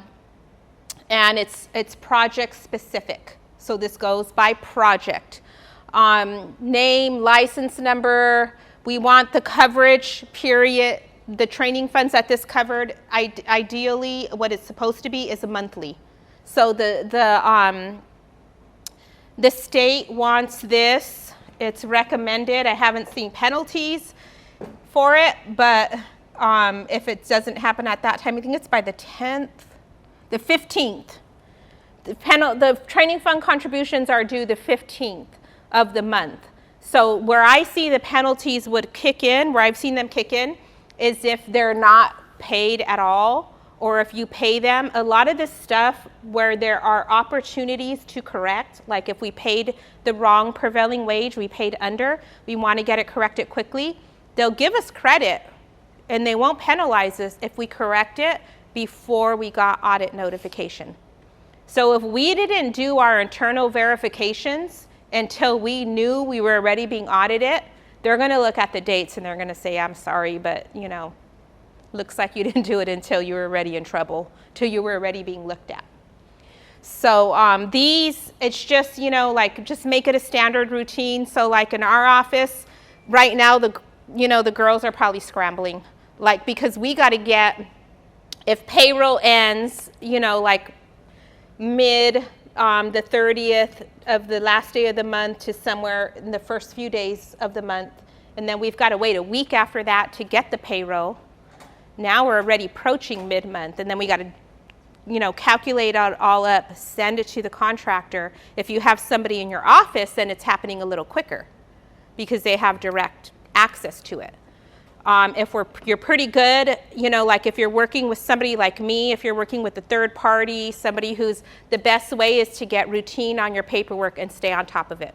So if you're sending me the information 3 weeks late, I can't.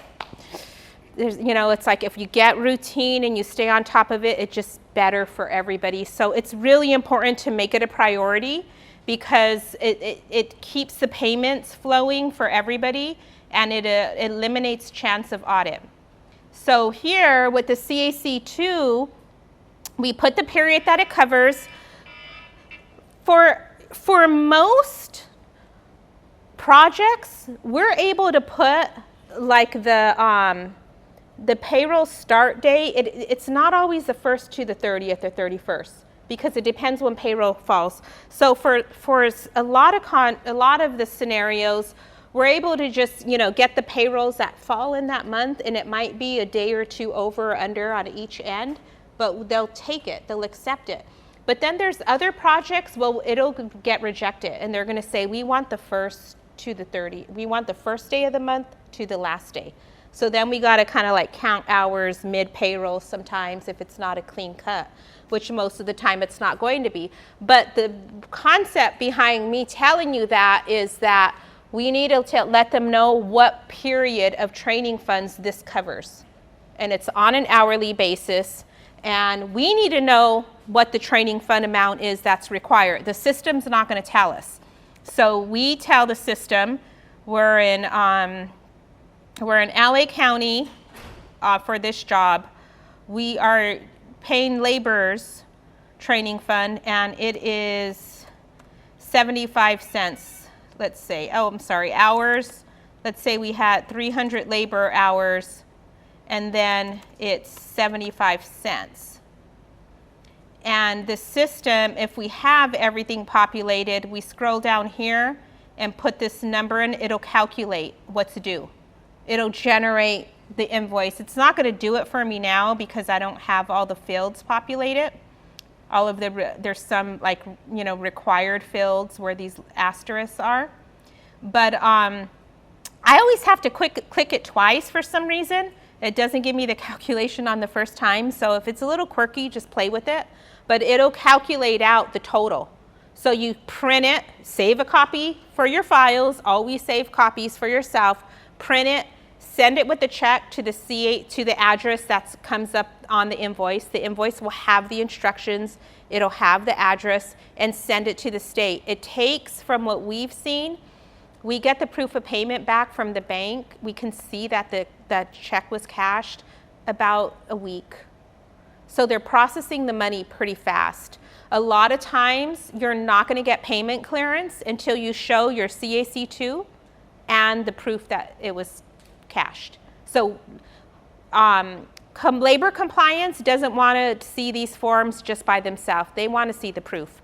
Also, on the state website, as a compliance person verifying, we can pull up put in the contractor's license number, and what will come up for CAC2s is all the training funds they've paid from the history of their contracting license. So we can see, that on the renovation bathroom project at the city of Santa Ana, training funds were paid by this contractor and it covers this period. So we can verify that the state received the training funds through an online search. So the state has, they've put a lot of these tools in place for us to help us not only do the compliance, but to help us verify the compliance.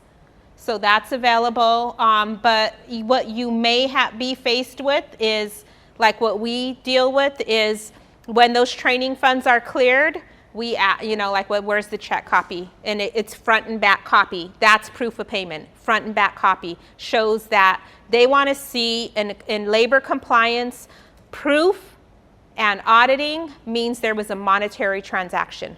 They want to see bank records or checks, something that shows the money transferred.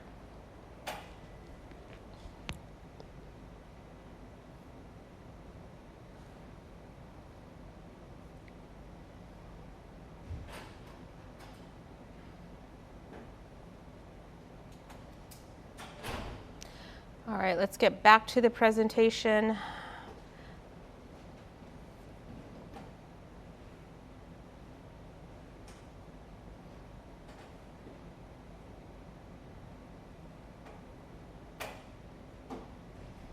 So we got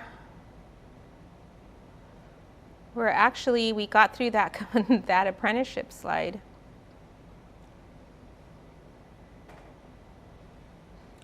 So this is to reiterate the importance of apprenticeship.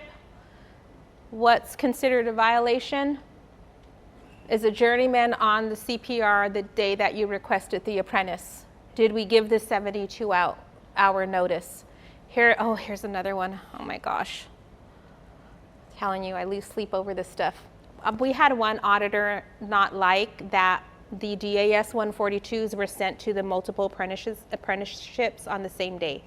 They didn't feel that was an honest effort. Even if you're not going to get an apprentice, what they wanted was to send the request to one apprenticeship, have it time out. We're not getting one. And then send it to the next one, have it time out. We're not getting one. And then send it to the next one, have it time out. We're not getting one, to show that all the DAS forms were eventually sent. Is that legit? I don't know. I don't know. We just see things in audits and we're like, oh, we got to do this. Oh, we got to do that, because we don't know who we're going to get and really, what the methods are. So we try to keep up with the trends of the auditing methods. They need to be complete and correct. We can't use the apprentices out of craft and not being registered. So all of these, and probably more, will tie in to some type of a violation. This is a snip of a civil wage and penalty assessment. So if we receive letters from the state or from the agency, official letters, and we'll go over what that is, they turn into, if they find what they believe to be violations, they turn into civil wage and penalty assessments. This is a snip of one of those. So this is a snip of an assessment where there was violations in 1777.5, which is the labor code that oversees the apprenticeship laws. And so these violations are as follows. 1, failure to provide with notice of contract award in a timely manner. So that means that the DAS 140 didn't go out on time. The notice of contract award, that's the 140. Failed to properly request dispatch of apprentices in a timely manner. So probably we didn't meet the 72 hours on the 142 dispatch. Failure to employ apprentices in the apprentice to journeyman ratio. So we didn't fill out our forms, therefore we didn't make an attempt for the ratio, or we were less than 20%. And then that one we did okay in, and here it was failure to make the required training fund contribution, so we didn't send the training funds to the CAC, to the state. And this is kind of what their worksheet looks like, you know, where they're going to make a list according to the search that they do when they're auditing or where they're investigating. They're going to make a list of what should have gone out, was it submitted, what box was marked, number of violations, now if we didn't do our due diligence or counting days, and then what was going on with the DAS 142. So we just took a QAPA and took a snip to show, you know, like real life, what this is not just, you know, talk. I mean, we can sleep perfectly for days and then all of a sudden we get that notice and we're like, oh my gosh, you know, like now I'm in stress mode. Did we do everything right? Veronica, I Yes. want to be clear. All this paperwork has to be submitted in a timely fashion. Right. Say you're on a project with a prime. You have to make sure the prime gets it in a timely fashion in order to submit it to payroll to get his money, give me my money. Right? Yes. It's a lot. Because Cut and dry. if you're not in compliance, the contractor will hold your payroll, your, you know, your progress report. And with some of the newer laws, you know, I mean, traditionally, I guess depending on the agency too, it's not easy to substitute a contractor. It's not easy to boot a contractor off of a job. You're in contract. You know, there was bidding. They're not just gonna, you know, you didn't show up tomorrow or you did one thing wrong and boom, you're off the job, at least not from what I've seen. But the new stuff that's coming up, the substitution is quicker. If you're not compliant with skilled and trained workforce, yes, they have the ability, because one person's non-compliance holds up everybody.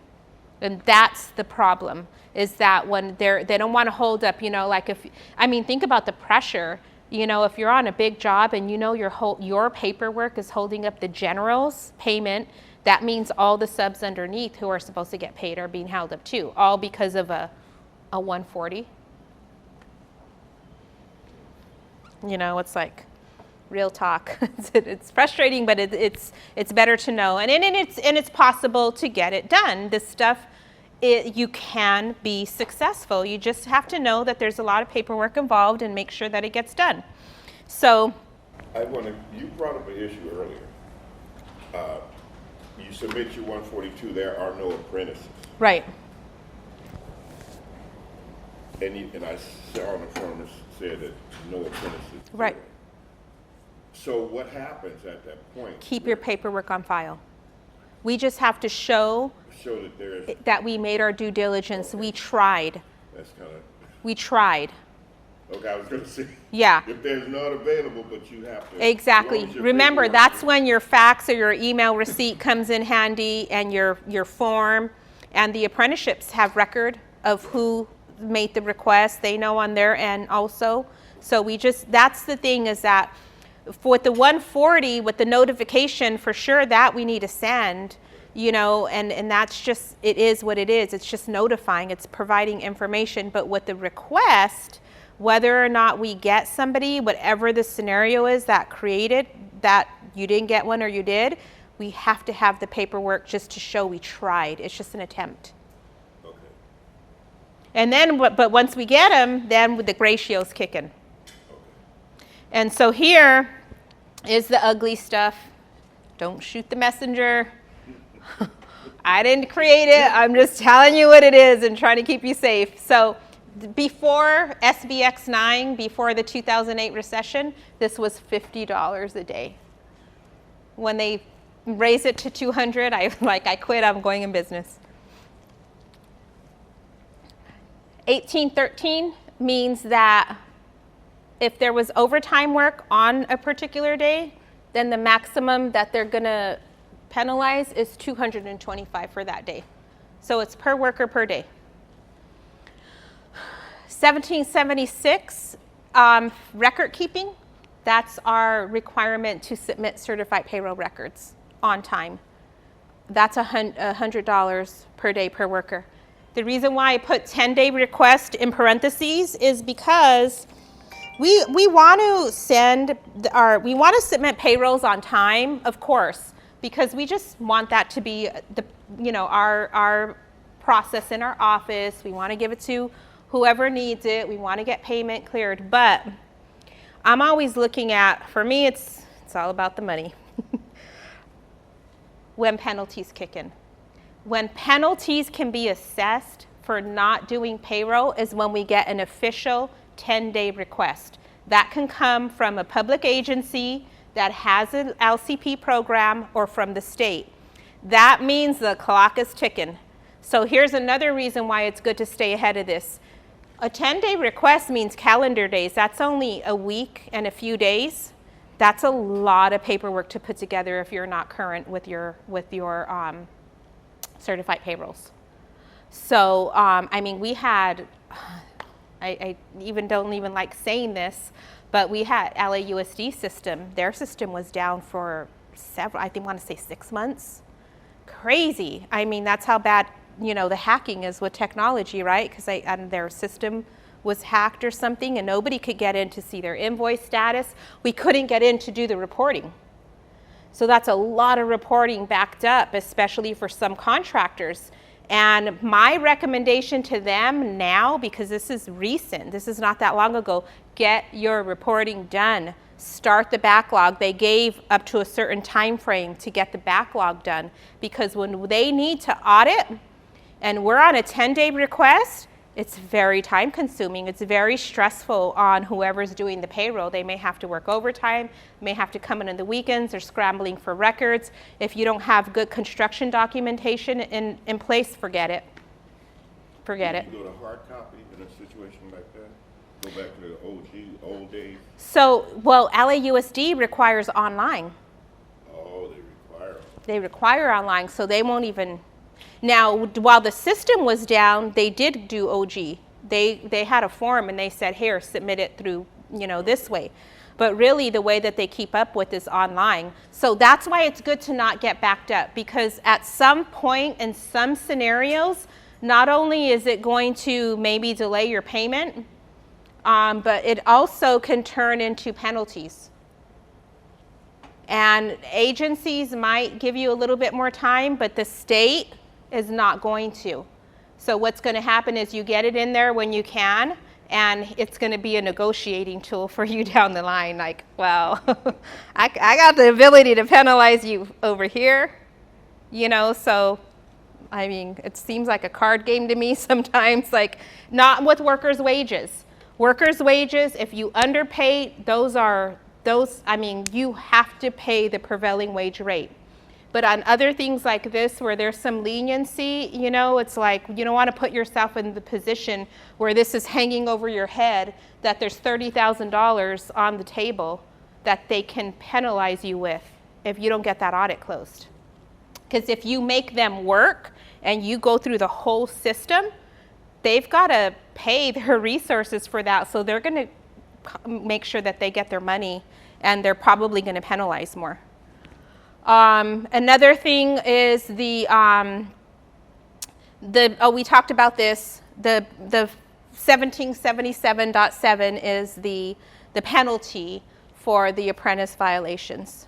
And after the first violation within 3 years, it can increase. So again, there's kind of the negotiating and the scenarios that come up. Was it willful?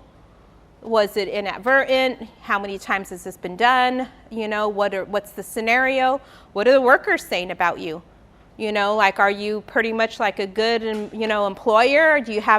Are you good to your workers, good work relationships, or is it horrible? Are all these things going on? And when we go into investigation, they send questionnaire letters to the workers. They've got the names and addresses on the certified payroll. And so the information that comes back via those questionnaires, phone calls, all of that, site visits that are done by compliance, all of that gets taken into an account when they're trying to figure out if there was a violation, where the violations are. So let's see. I'm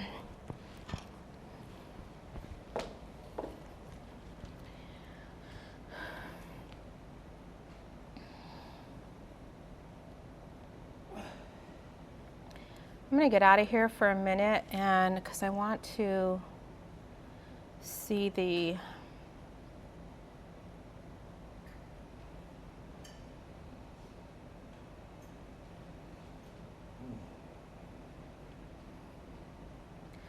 since we're on violations, before we leave that, we're going to look at another QAPA example. So this is the civil wage and penalty assessment.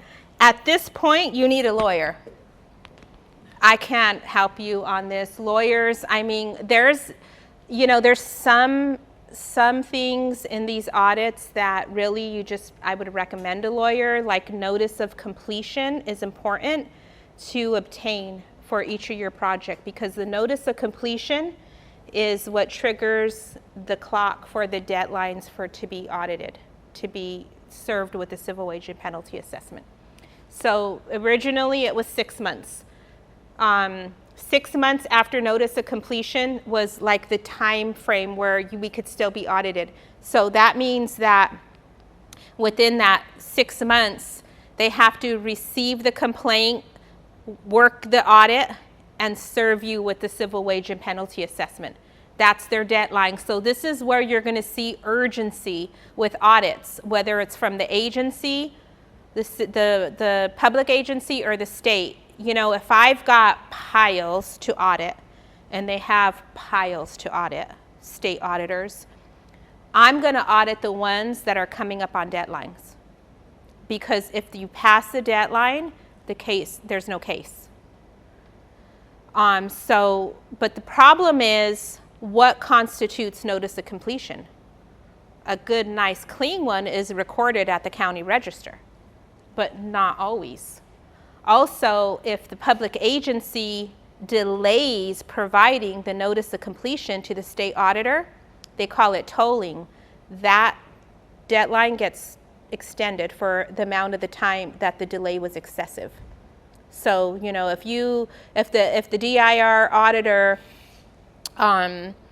sent a request to the agency for the notice of completion, and the request comes in within a reasonable time frame, then everybody's looking at whatever the statute of limitations is.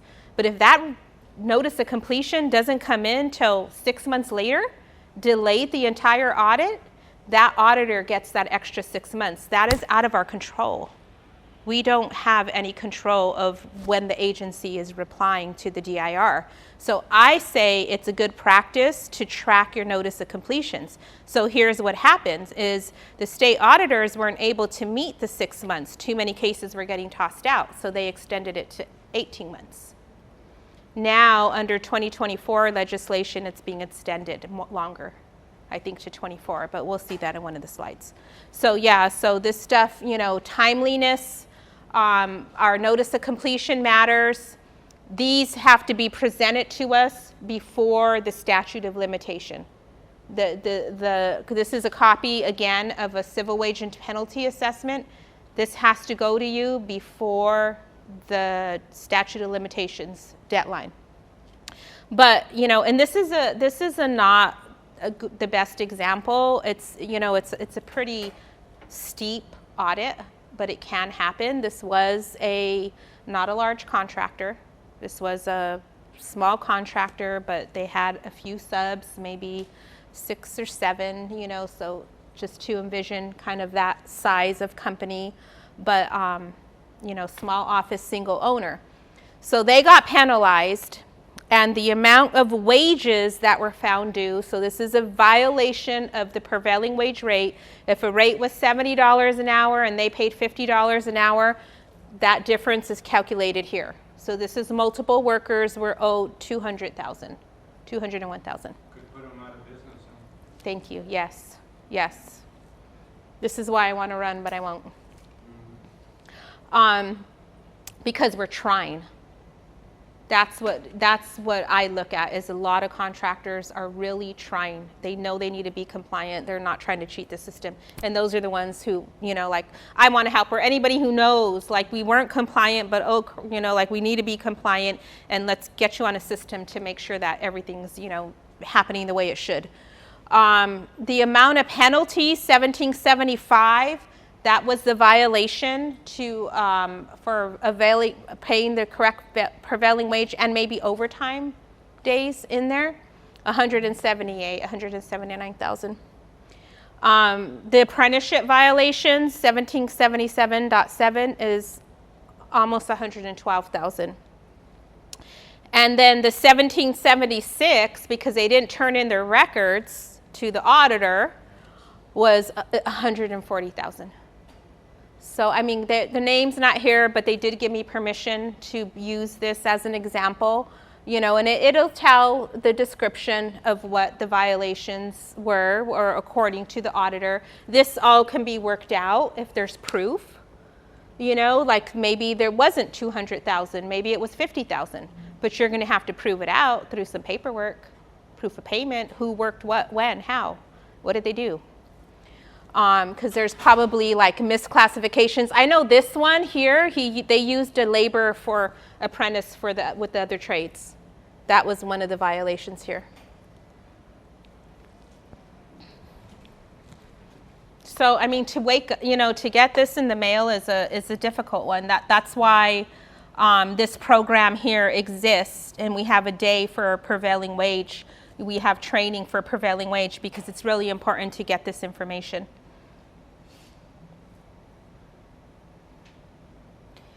So some of the, I'll just show you this quickly. These are all the different case laws that the legal will refer to. So they call it, oh my gosh, I'm blanking out on the name. It's basically like if a case occurs, a violation occurs, and it's a big case, and it goes through the entire legal process. A precedent is what it's called. There's a precedent to that scenario. Not all scenarios have a precedent. So not every prevailing wage situation where there's a disagreement between contractor and state, or contractor and state / labor compliance program, sometimes we don't know the final answer because it doesn't make it all the way to this point. So we just do our best, and a lot of the issues that are out there, you just resolve it, you negotiate it. But the ones that do go through the entire process of the legal system, and there is some type of background to that scenario, it's here. And so it's, the DIR's case law. So sometimes the lawyers can help, sometimes they can't. Sometimes they just really can't do it. So that's just a scenario where if you end up having to lawyer up, you can ask them, do you think you can really, can you help me? And they'll, they may or may not know, or they may tell you no, or maybe it's, who knows? I mean, it's just different. Since we're here on the trades, this is a snip from the DIR's presentation, so let's give the DIR credit here. This is what's happening currently. So this is regarding debarment.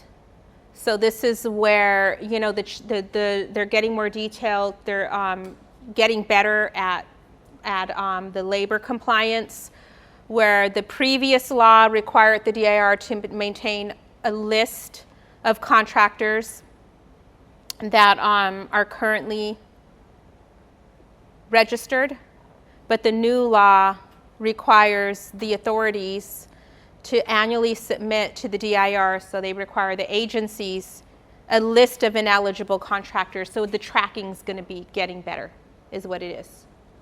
The tracking's better. Before you could hit the website and whatever went through the DIR process probably is what it was on the website. Now the agencies are going to be held responsible to submit more information. So if you have a labor compliance investigation and violations are found, then that agency's labor compliance program is going to have to send that information to the state. So there's more information. They're getting more connected, the states with the agencies. And so here's some current bills. These actually haven't come into law yet, but they probably will. So AB 2135. So here's what I was talking about, why I brought this slide up with the QAPA from 18 months to 24 months. So before it was 6 months, then it turned to 18 months, now it's 24 months. So this is what I mean about how we, evolve and how things change. Records requirements, eliminates affordable housing. You're talking about tax credits here. I mean, that's a whole nother thing that, can make a project prevailing wage covered. And higher rates arise from collecting bargaining agreements that have overlapping crafts. So I'm not even, this is new, so I'm not even sure exactly how to explain it all, but this is more of an example. I wanted to show you about the QAPA, that the statute of limitations, there's giving a wider time frame for the audits to occur, and just the fact that there's always new legislation. There's always changes. So when we do, we do the compliance packets, or when we're switching from project to project, it's to get the understanding that something could be different in 6 months from now. There could be a legislation in place, and then, maybe a compliance packet that was good for one project. We got to look at the requirements in the current bid and adjust it to whatever the project. So certain things are constant, but then we have to always read the contract, because that's where we're going to see these things, most of them. So let me go back to the slideshow, because we're getting kind of close on time. Wow. Okay, so we'll go through it. The main stuff is what we went over.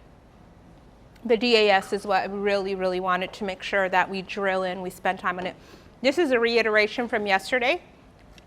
Just remember contractor registration, DIR registration number.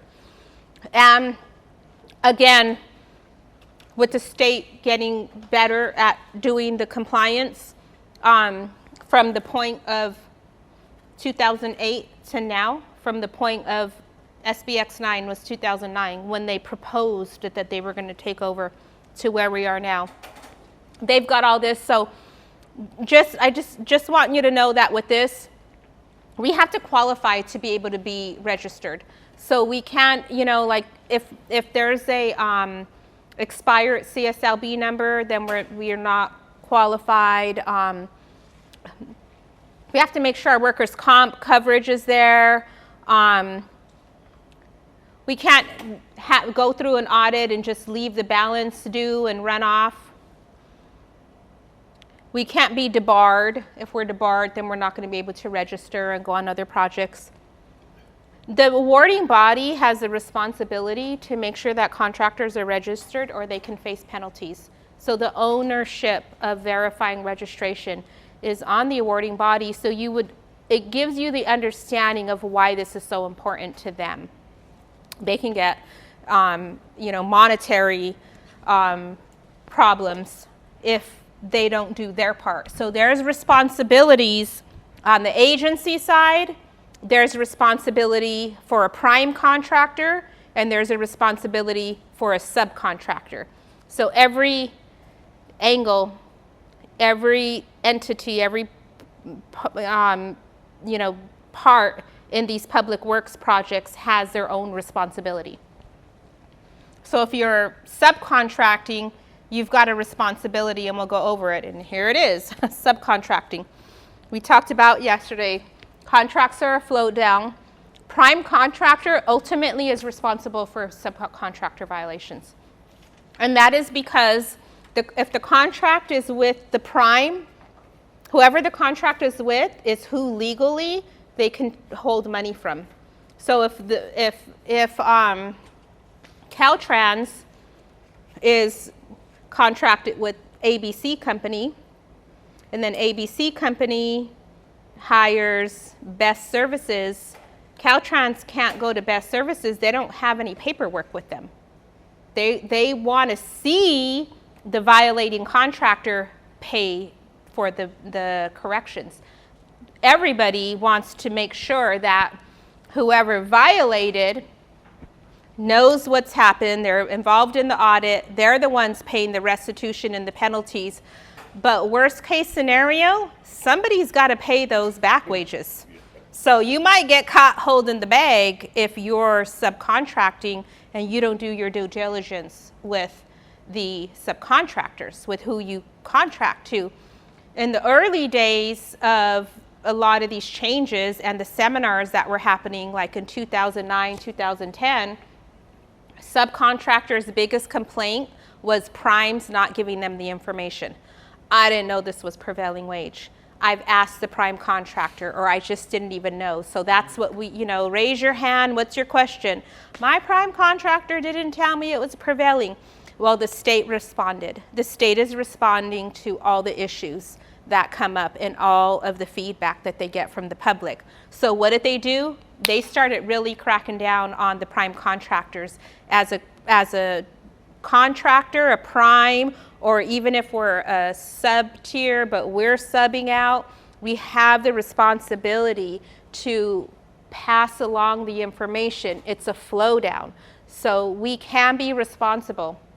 There is a safe harbor, which we'll go over, but it's for prime contractors can potentially not be liable for the penalties.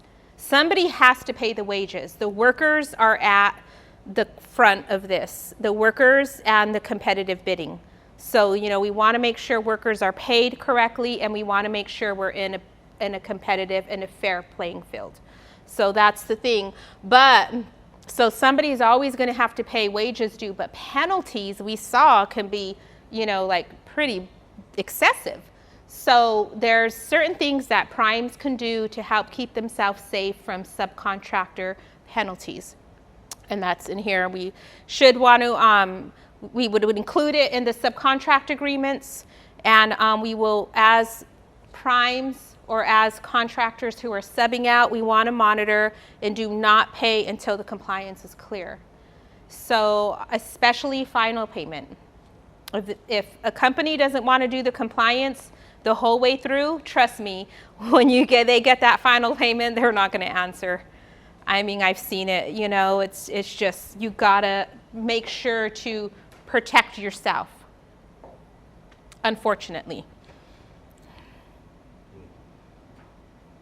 Okay, so we've talked about the PLAs, and so project labor agreements, LAUSDs is called a PSA. If you're on an LAUSD job, pretty much, I can't remember what the threshold is, but agencies that have PLAs in place, you can just count on it, having to comply with one if you're going to be with that agency. And there's more and more PLAs appearing on the public works projects. So the word is out that these exist. It does help the compliance. So an agency would want to have a PLA on their job sites, maybe, because it's going to help them with the labor compliance. The key components to the PLAs is the core employee requirements. So, I've been into PSA. There was a PSA meeting. It was LAUSDs. We walk in. We're in LA County. They're from San Bernardino. Their entire crew was from San Bernardino. LAUSD's PSA says that you have to be a resident of, within the LAUSD area, an LAUSD resident. So they had virtually no employees that technically, they could put on the job while being uncompliant. Luckily, the union worked with them. And so we were able to, they understood the scenario, so they were able to work out something with the union where the union allowed them to at least be on there in a supervisory role, but they had to use the union labor mostly to do the work, which is fine. You have to use union labor anyway if you're non-union on a PLA job. But you could see, I mean, you can imagine just that contractor sitting in that office and just, thinking of the work crew, I can't use you, I can't use it, couldn't use anybody. Luckily, again, and here's where I say that it's best to be transparent and work with the unions, because in that scenario, if they wanted to, they could have said too bad. But they are the people that oversee, the watchdogs. They are the ones that are going to initiate the grievances and let the agency know when somebody is not in compliance with the PLA. But if you work with them and they know who you are and you develop a rapport and they can trust you, they're going to be looking at somebody else. They're not going to be as worried about you, So I just find in my experience that reasonable people have been able to work together, union and non-union, just very successfully. So you're saying LAUSD requires a contractor to be local or the employees? The workers. The workers, okay. So there's, for that particular labor agreement, there's 4 components. Right. So what we're going to see on all of them is that the workers should have been on the payroll, I think it's more or less the time frame is 100 days prior to the award of the contract. So they want workers who are already employed by you. They don't want you to get the job and then at the last minute you go and hire a bunch of people to do the job. Also, you have to have any certifications that are required. So electrician certification is a big thing in the state. Well, you also got to attend their boot camp first. Yeah. You got to go through their boot camp, and then after that, Yeah, I just got certified. They have their certifications a whole lot stricter than the county, the city, and metro. LAUSD is it's strict, real but we're strict. talking about core employee requirements. We're talking about, because so the company's current employment, if they're non-union, are called core. If you're union, it's not going to matter. You're going to be looking at things like zip code. And the union is going to help you meet that. So when we're talking about local hire, don't blame the union. The union's got their own challenge on trying to employ local hire. That's coming from the agency. That's coming from the city. That's coming from what's driving, the benefits to the taxes that we're paying. So union and contractor jointly are trying to meet the local hire requirements. Now, the interesting thing is that with the LAUSD's PSA, it's the core employee does not meet the requirements if they're not in the zip code, but a union worker cannot be in the zip code. So if you request a journeyman or an apprentice from the union, they're going to try to get you somebody in the zip code, but they don't have to. It's not listed as a requirement. Now, if the trend keeps happening where, the agency is getting feedback from the contractors, from the public, hey, they've got nobody, they're not helping. If it becomes a big issue, then they can address it. They'll address it with the union. But for the most part, the unions are doing their part. They're trying. And so there's never really been issues.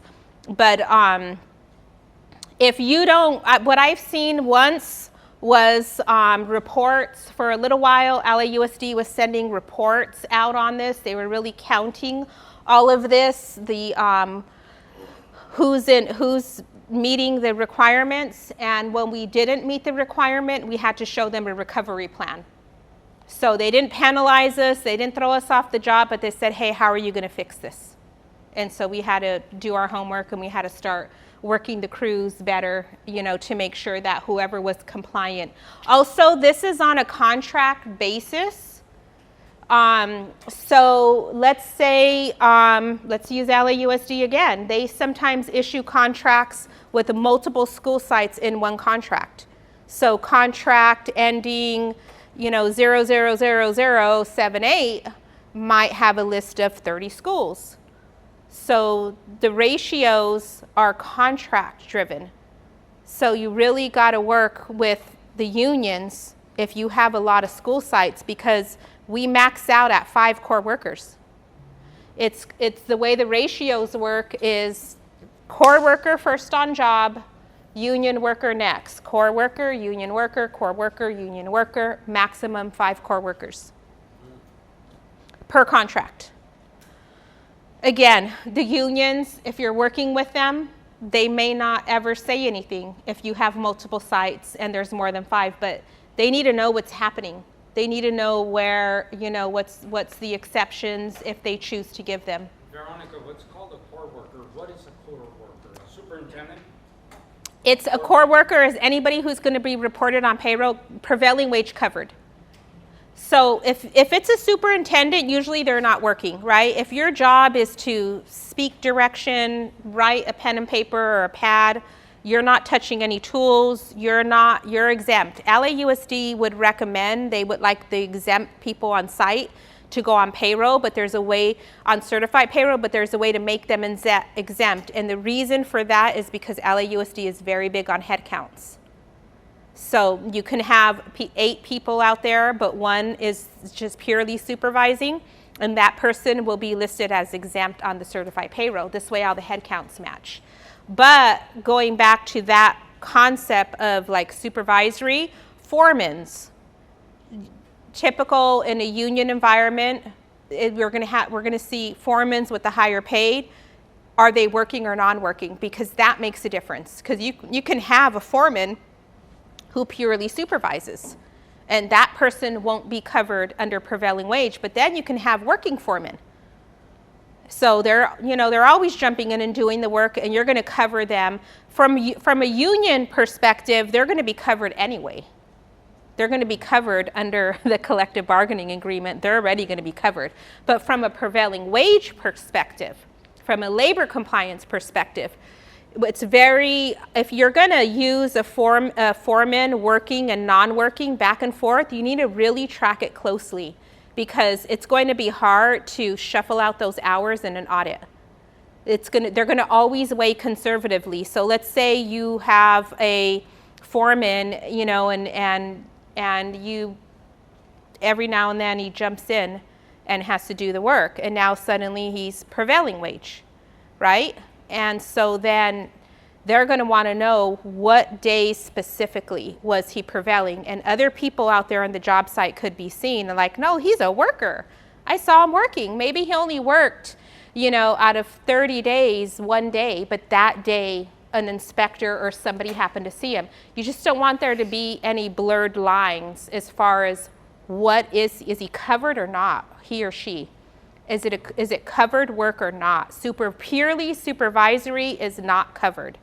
But foremans can be working or non-working, and I would have them be either or. I would have it be the exception and not the rule if they're going to switch back and forth. What if you have 2 time cards? Do people do that? 2 time cards, what do you mean? When you're supervising versus not, in the example of the foreman? Yeah, or you can show it on the time card. Yeah, you just have to be record keeping. So, and let's get into that actually, record keeping. So, okay, so PLAs, another thing is, remember we talked about yesterday, fringe benefits go to the trust. So your fringe benefits are going to go through the union trust. If you're already signatory, that's happening already.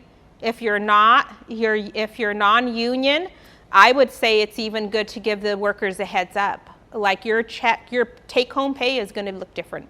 It's going to be like $20 an hour less. But that money is not it's being provided through the form of benefits.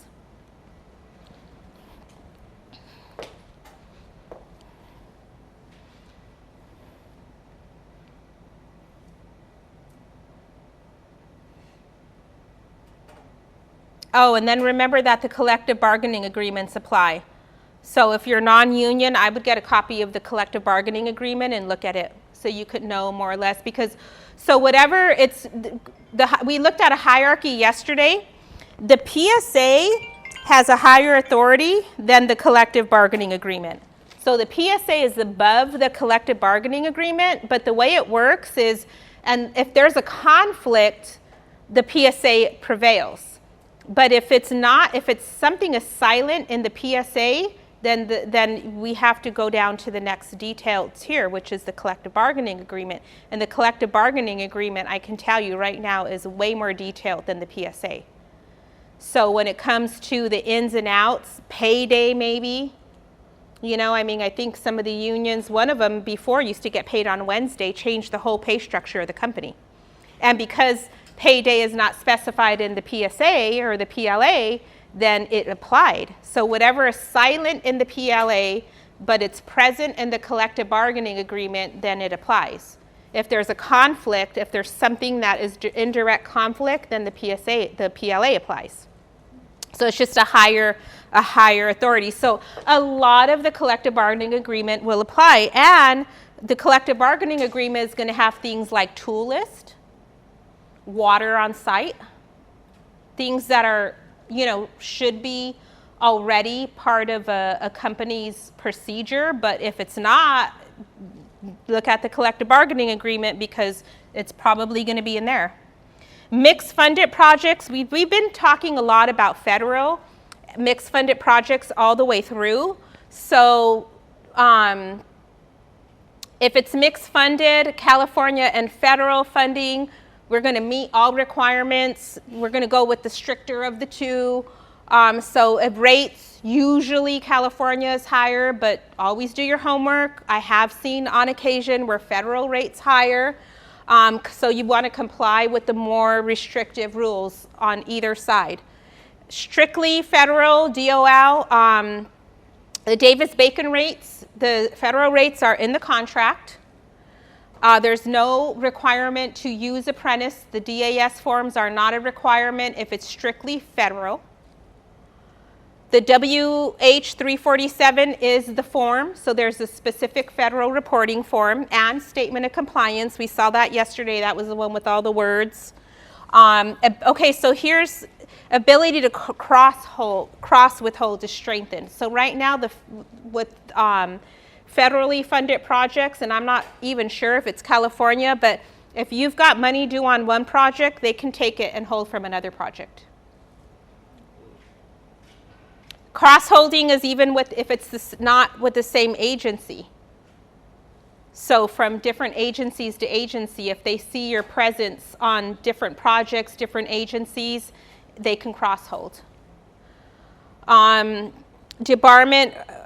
for 3 years, if you end up in violations and you don't do your due diligence, follow through the entire audit process, you can be debarred, and then with no early removal. So you'll be on an exclusion list, and there's no chance of being off of that list for at least 3 years. These are, again, this is quick legislation changes. We saw that. We've been talking about that all along. This is when, in 2011, after the recession, the SBX 9 in 2008, it became legislation. It increased the penalties. In 2013, statute of limitations went from 6 months to 18. In 2015 is when contractor registration happened. That's when we started having to pay $300 a year. Now I think it's $400. In 2016, concrete delivery now became prevailing wage. In 2019, the last thing that we're going to talk about is skilled and trained workforce. That's hot right now. It's finally caught up to the contracts. And then we saw on that other slide that I pulled in from the DIR that in 2024 we have the agencies having to put the debarred contractors, report it to the DIR, and then also that there's legislation that eventually we're going to see. It's going to become official where the statute of limitations is now from 18 months to 24 months. So it's just to show, it's just the example of, of an evolving environment. Internal record keeping, another thing that we've been talking about all the way through. Keep your records, keep them consistent with each other. My first giant audit was like 300 sites. I got thrown into the fire like you wouldn't believe. And I was on the prime contractor side. We had no records. No records. You know who had the records? Labor compliance. because the workers walked in with the original documents. I mean, yeah, because nobody was maintaining them. Labor compliance wasn't like it is now. Project management was done poorly. So our project managers, our site superintendents were not bringing the paperwork to the office. People just had it everywhere. So I'm in the office with an empty file, and the auditor has our project's original documents. So, I mean, that was for a lot of, that was a huge, like $300 million project. So, I mean, yeah, it was for me, it was my first prevailing wage job, so it was a crash course. So that was a bad example, that's the worst case scenario. But so I prefer to see employee signed time cards. So I know right now electronic devices are becoming more and more popular. I get it, so if that's the route that you choose to go. The hard part with electronic devices is sometimes the clock-ins are like, we end up with like, 1.34 of an hour. They're not very clean numbers, and so it's harder to do the accounting, but if that's the system that works best, then it is what it is. But we definitely want to track. There's different types of construction documents. So there's daily reports versus sign-in sheets versus time cards. Inspector reports as well. LAUSD is very well known for using inspector reports on their audits. Every audit, they're going to ask for an inspector report pretty much. So daily reports, construction industry, we know what that is, right? Daily site overview, date, weather, what was done, brief description, that. Maybe a list of who was on site. Was it shut down? Was it a cloudy day or a rainy day? That kind of stuff. Sign-in sheets, we see a lot of sign-in sheets at the job site. I think they're there too also for emergency purposes. So if the job, something happens, we want to make sure we get everybody. Sign-in sheets are heavily used in audits, because what happens if a worker claims they worked 300 overtime hours on a job that had no overtime? How are you going to prove that? It's their word against your paperwork. So at times, sign-in sheets have become very, very handy to show. Now, with these documents, though, we want to make sure that we know we have a good, consistent system. Who's responsible for these? Do we have them for every day? Because when it comes to auditing, they're going to use the most credible piece of information. If your timesheets are crap, they're going to be last on the list to use. But maybe... Like it is, crap. I know, that was the only thing, sorry. Tell me how you really feel. Because I see contractors get hammered in audits. I've seen timesheets from a cardboard box on the job site. I mean, that's why, to me, that was a crap one. It's like, what are you doing? Like, how are we going to prove this? We had one company that was like multi-gen, that was passed down from the father-in-law to the son-in-law, and the wife was a preschool teacher. She didn't want to do numbers, and she didn't know compliance, and that company went out of business. They literally got taken out of business because of one audit. The bonding company took over and paid us to do the audit. Worker walks in, they think they're owed $9,000. $425,000 was the max due on the audit. And we brought it down to, I want to say, like under $100,000 was the actual wages owed that we could prove out. But here was the problem. There were no time cards. So we're trying to figure out who was what, when, where, what did they do? And we're like pulling invoices, interviews. And he's like, well, what am I supposed to do? Follow everybody around? I'm like, have a time card. Have a sign-in sheet, because the $425,000 that was due was more than the value of the contract. And now bonding company had to take over, and there's indemnified or something like, they're going to go after you after. And so what this does too is it can lock up your bonding capacity, Because now who's going to bond you if you've got $425,000 on the hook, possibly with the state? So I saw one contractor couldn't get any jobs because all their bonding was locked up in these audits that at the time were really ballooned.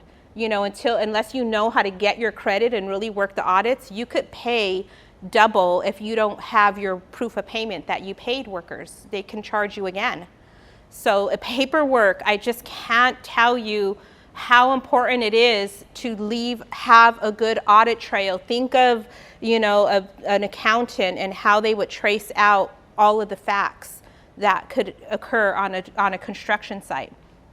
And everything that's considered in the Code of Regulations, what is considered record keeping?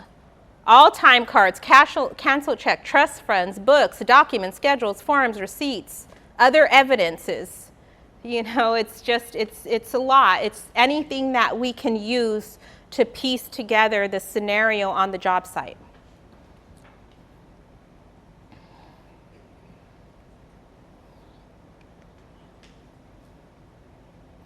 So hot topics, we went over apprenticeship. We're going to talk about skilled and trained workforce. That'll be the last thing that we talk about. And just so you know, it's like, so there's trends in the contracts that are out there right now where there's the homelessness crisis, but it does involve housing. When it involves housing and different funding, just be extra careful with those because those could trigger a lot of extra requirements. And also another one that I'm hearing about is green energy projects, which makes sense. We're going electric cars. So, I mean, who knew that the charging stations are working on those are prevailing? I didn't, but I found out real quick. Solar, you know, that's some of that solar work is electricians, I think, do one part, and I don't, you know, it's just, that's our California trend. So these are the, you know, these are the contracts that are going to be out there that maybe you could go after and specialize in. So skilled and trained workforce, in a nutshell, what it is the state has defined what is a skilled journeyman.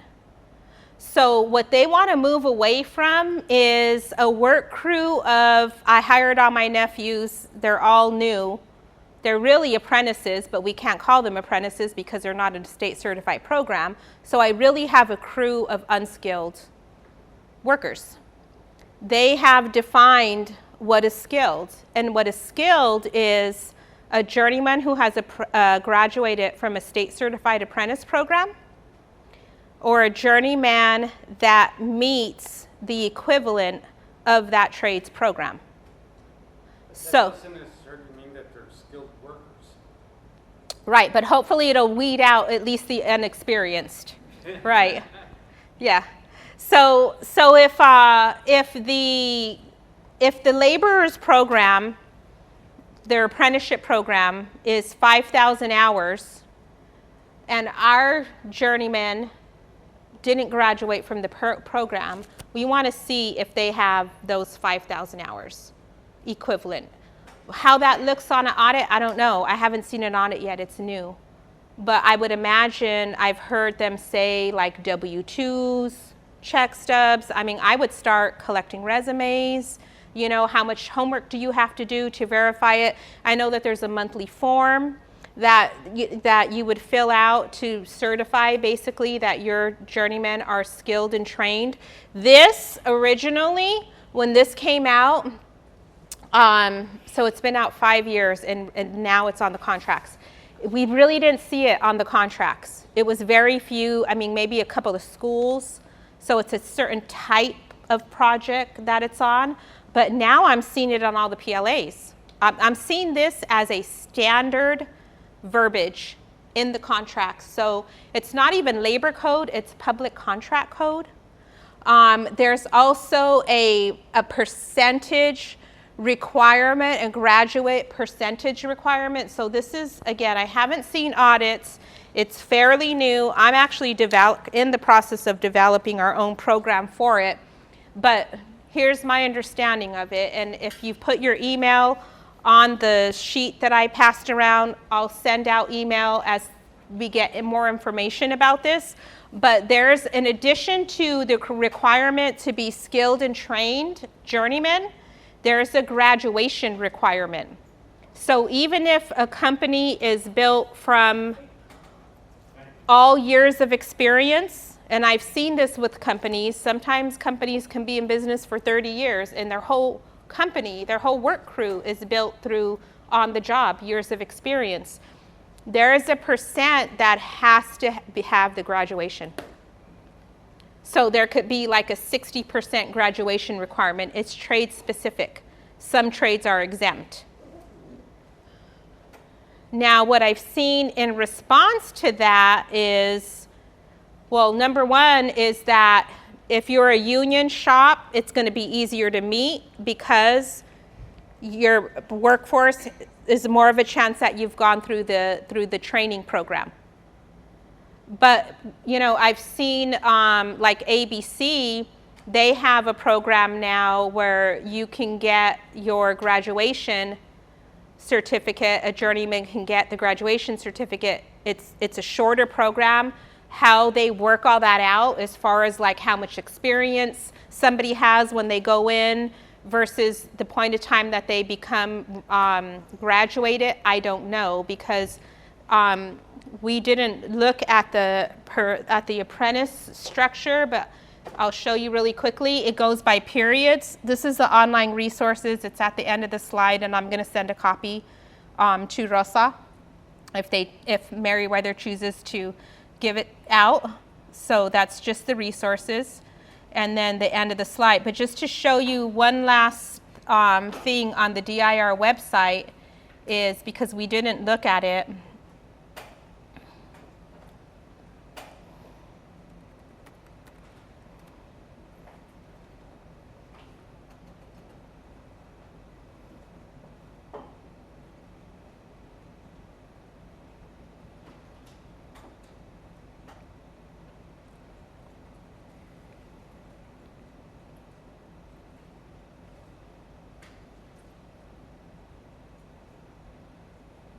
so I'm pulling up the apprentice rates, and let's just say for a bricklayer.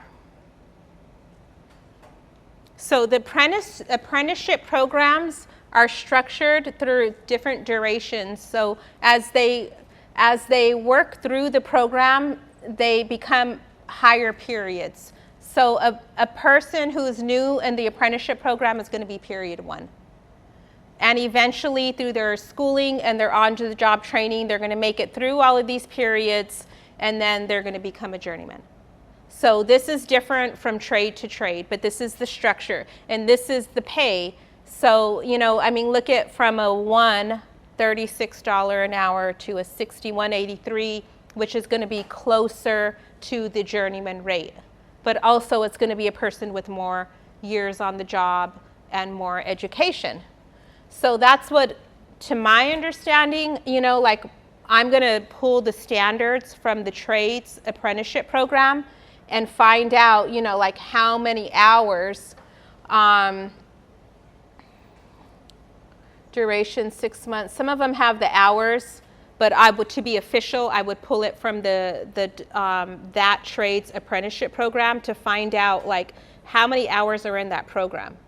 And then how do our workers fall in line with meeting the equivalent of what is in the apprenticeship program, the graduation program.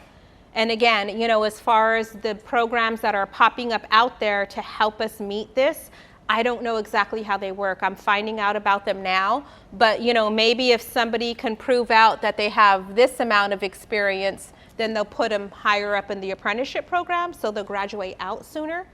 I don't know, but I do know this, start working on it because it's popping up on so it's the code needs to be applicable to the type of project, and the agency should put it in the contract. However, if the agency fails to put it in the contract, it still applies. So it goes back to that, we can't write code out of contract. If the agency, they want to put it in, they want their contractors to be successful. So if it's applicable and an agency didn't put it in, it was probably by error, I'm going to assume, just by the way things typically go in labor compliance. You know, I don't think that they're setting out to make us fail. But the point is the absence of the code being referenced in the contract doesn't eliminate the requirement. So it's just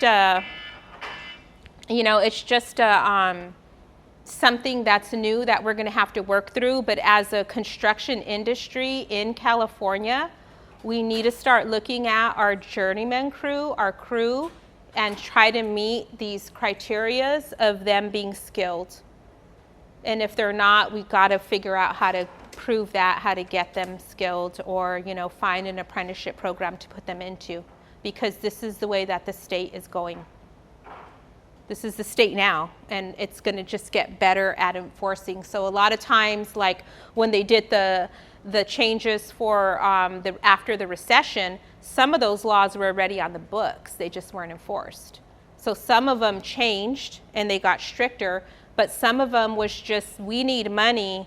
Oh, this isn't being enforced. Let's enforce it, you know, because it should be enforced anyway, and it's going to generate some money, in my opinion. I don't know.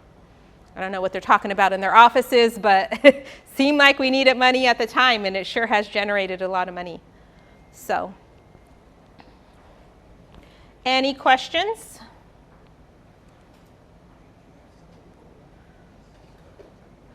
You can, don't forget to put your name, your contact info on this sheet. I wish I could give you more information about skilled and trained workforce, but it is new. I have not seen audits on it. And so everything, you know, majority of what we covered yesterday and today is, you know, it's either backed up by code, or it is, it's, you know, what we observe by being in the system and what we see when we're working with the agencies, with the unions, with the DIR. So we're just drawing off of, you know, so a lot of it is opinion. So just, you know, remember that, and then always remember that from project to project it could change. So don't get stuck on one thing, verify it, or send us an email. If you do send an email, I did put, let's see, for the information, email all three, because I put 3 emails down at the bottom of the links, the page with the links. I don't have that page. Here, take it. And so what I'm going to do is I'm going to send a soft copy of this to everybody who signed their email address on there. And I already sent her an email. Okay, perfect. Yeah. So info is our general box. V Avila, that's mine. CS, that's my right hand. So it's somebody else looking out, because we are a small business. We do get really swamped. And I just want to make sure, you know, like in this situation, the squeaky wheel gets the oil. We're trying to help as much as we can. We're trying to bring on resources. We're trying to develop processes that'll help us expedite and streamline. We don't look for extra work. We're not trying to create extra work, and we're having to really toughen up, because we cannot help contractors who don't help us help them. And I'm sorry, but that's where we are in this industry. There's some contractors who really are taking it seriously, and those ones are going to result in less DIR audits. I don't have a lot of resources for DIR audits. Everything that we do is a skill set, and DIR audits are difficult to handle. So I'm trying to match up who we're helping with the potential outcome of the scenario that we're in. So I just ask that if anybody reaches out for assistance, right now we're asking for a team effort, you know, like let's really work together and help each other, because the old days, the Wild West days are gone. We're like in, you know, I don't know what you would call it, but it's just a different environment where there's not a lot of help, but there's more requirements. Thank you guys very much for attending. Thank you. You're welcome, and I don't want to scare you away. Sometimes I don't want to do this because of it. There's business cards right here if anybody wants.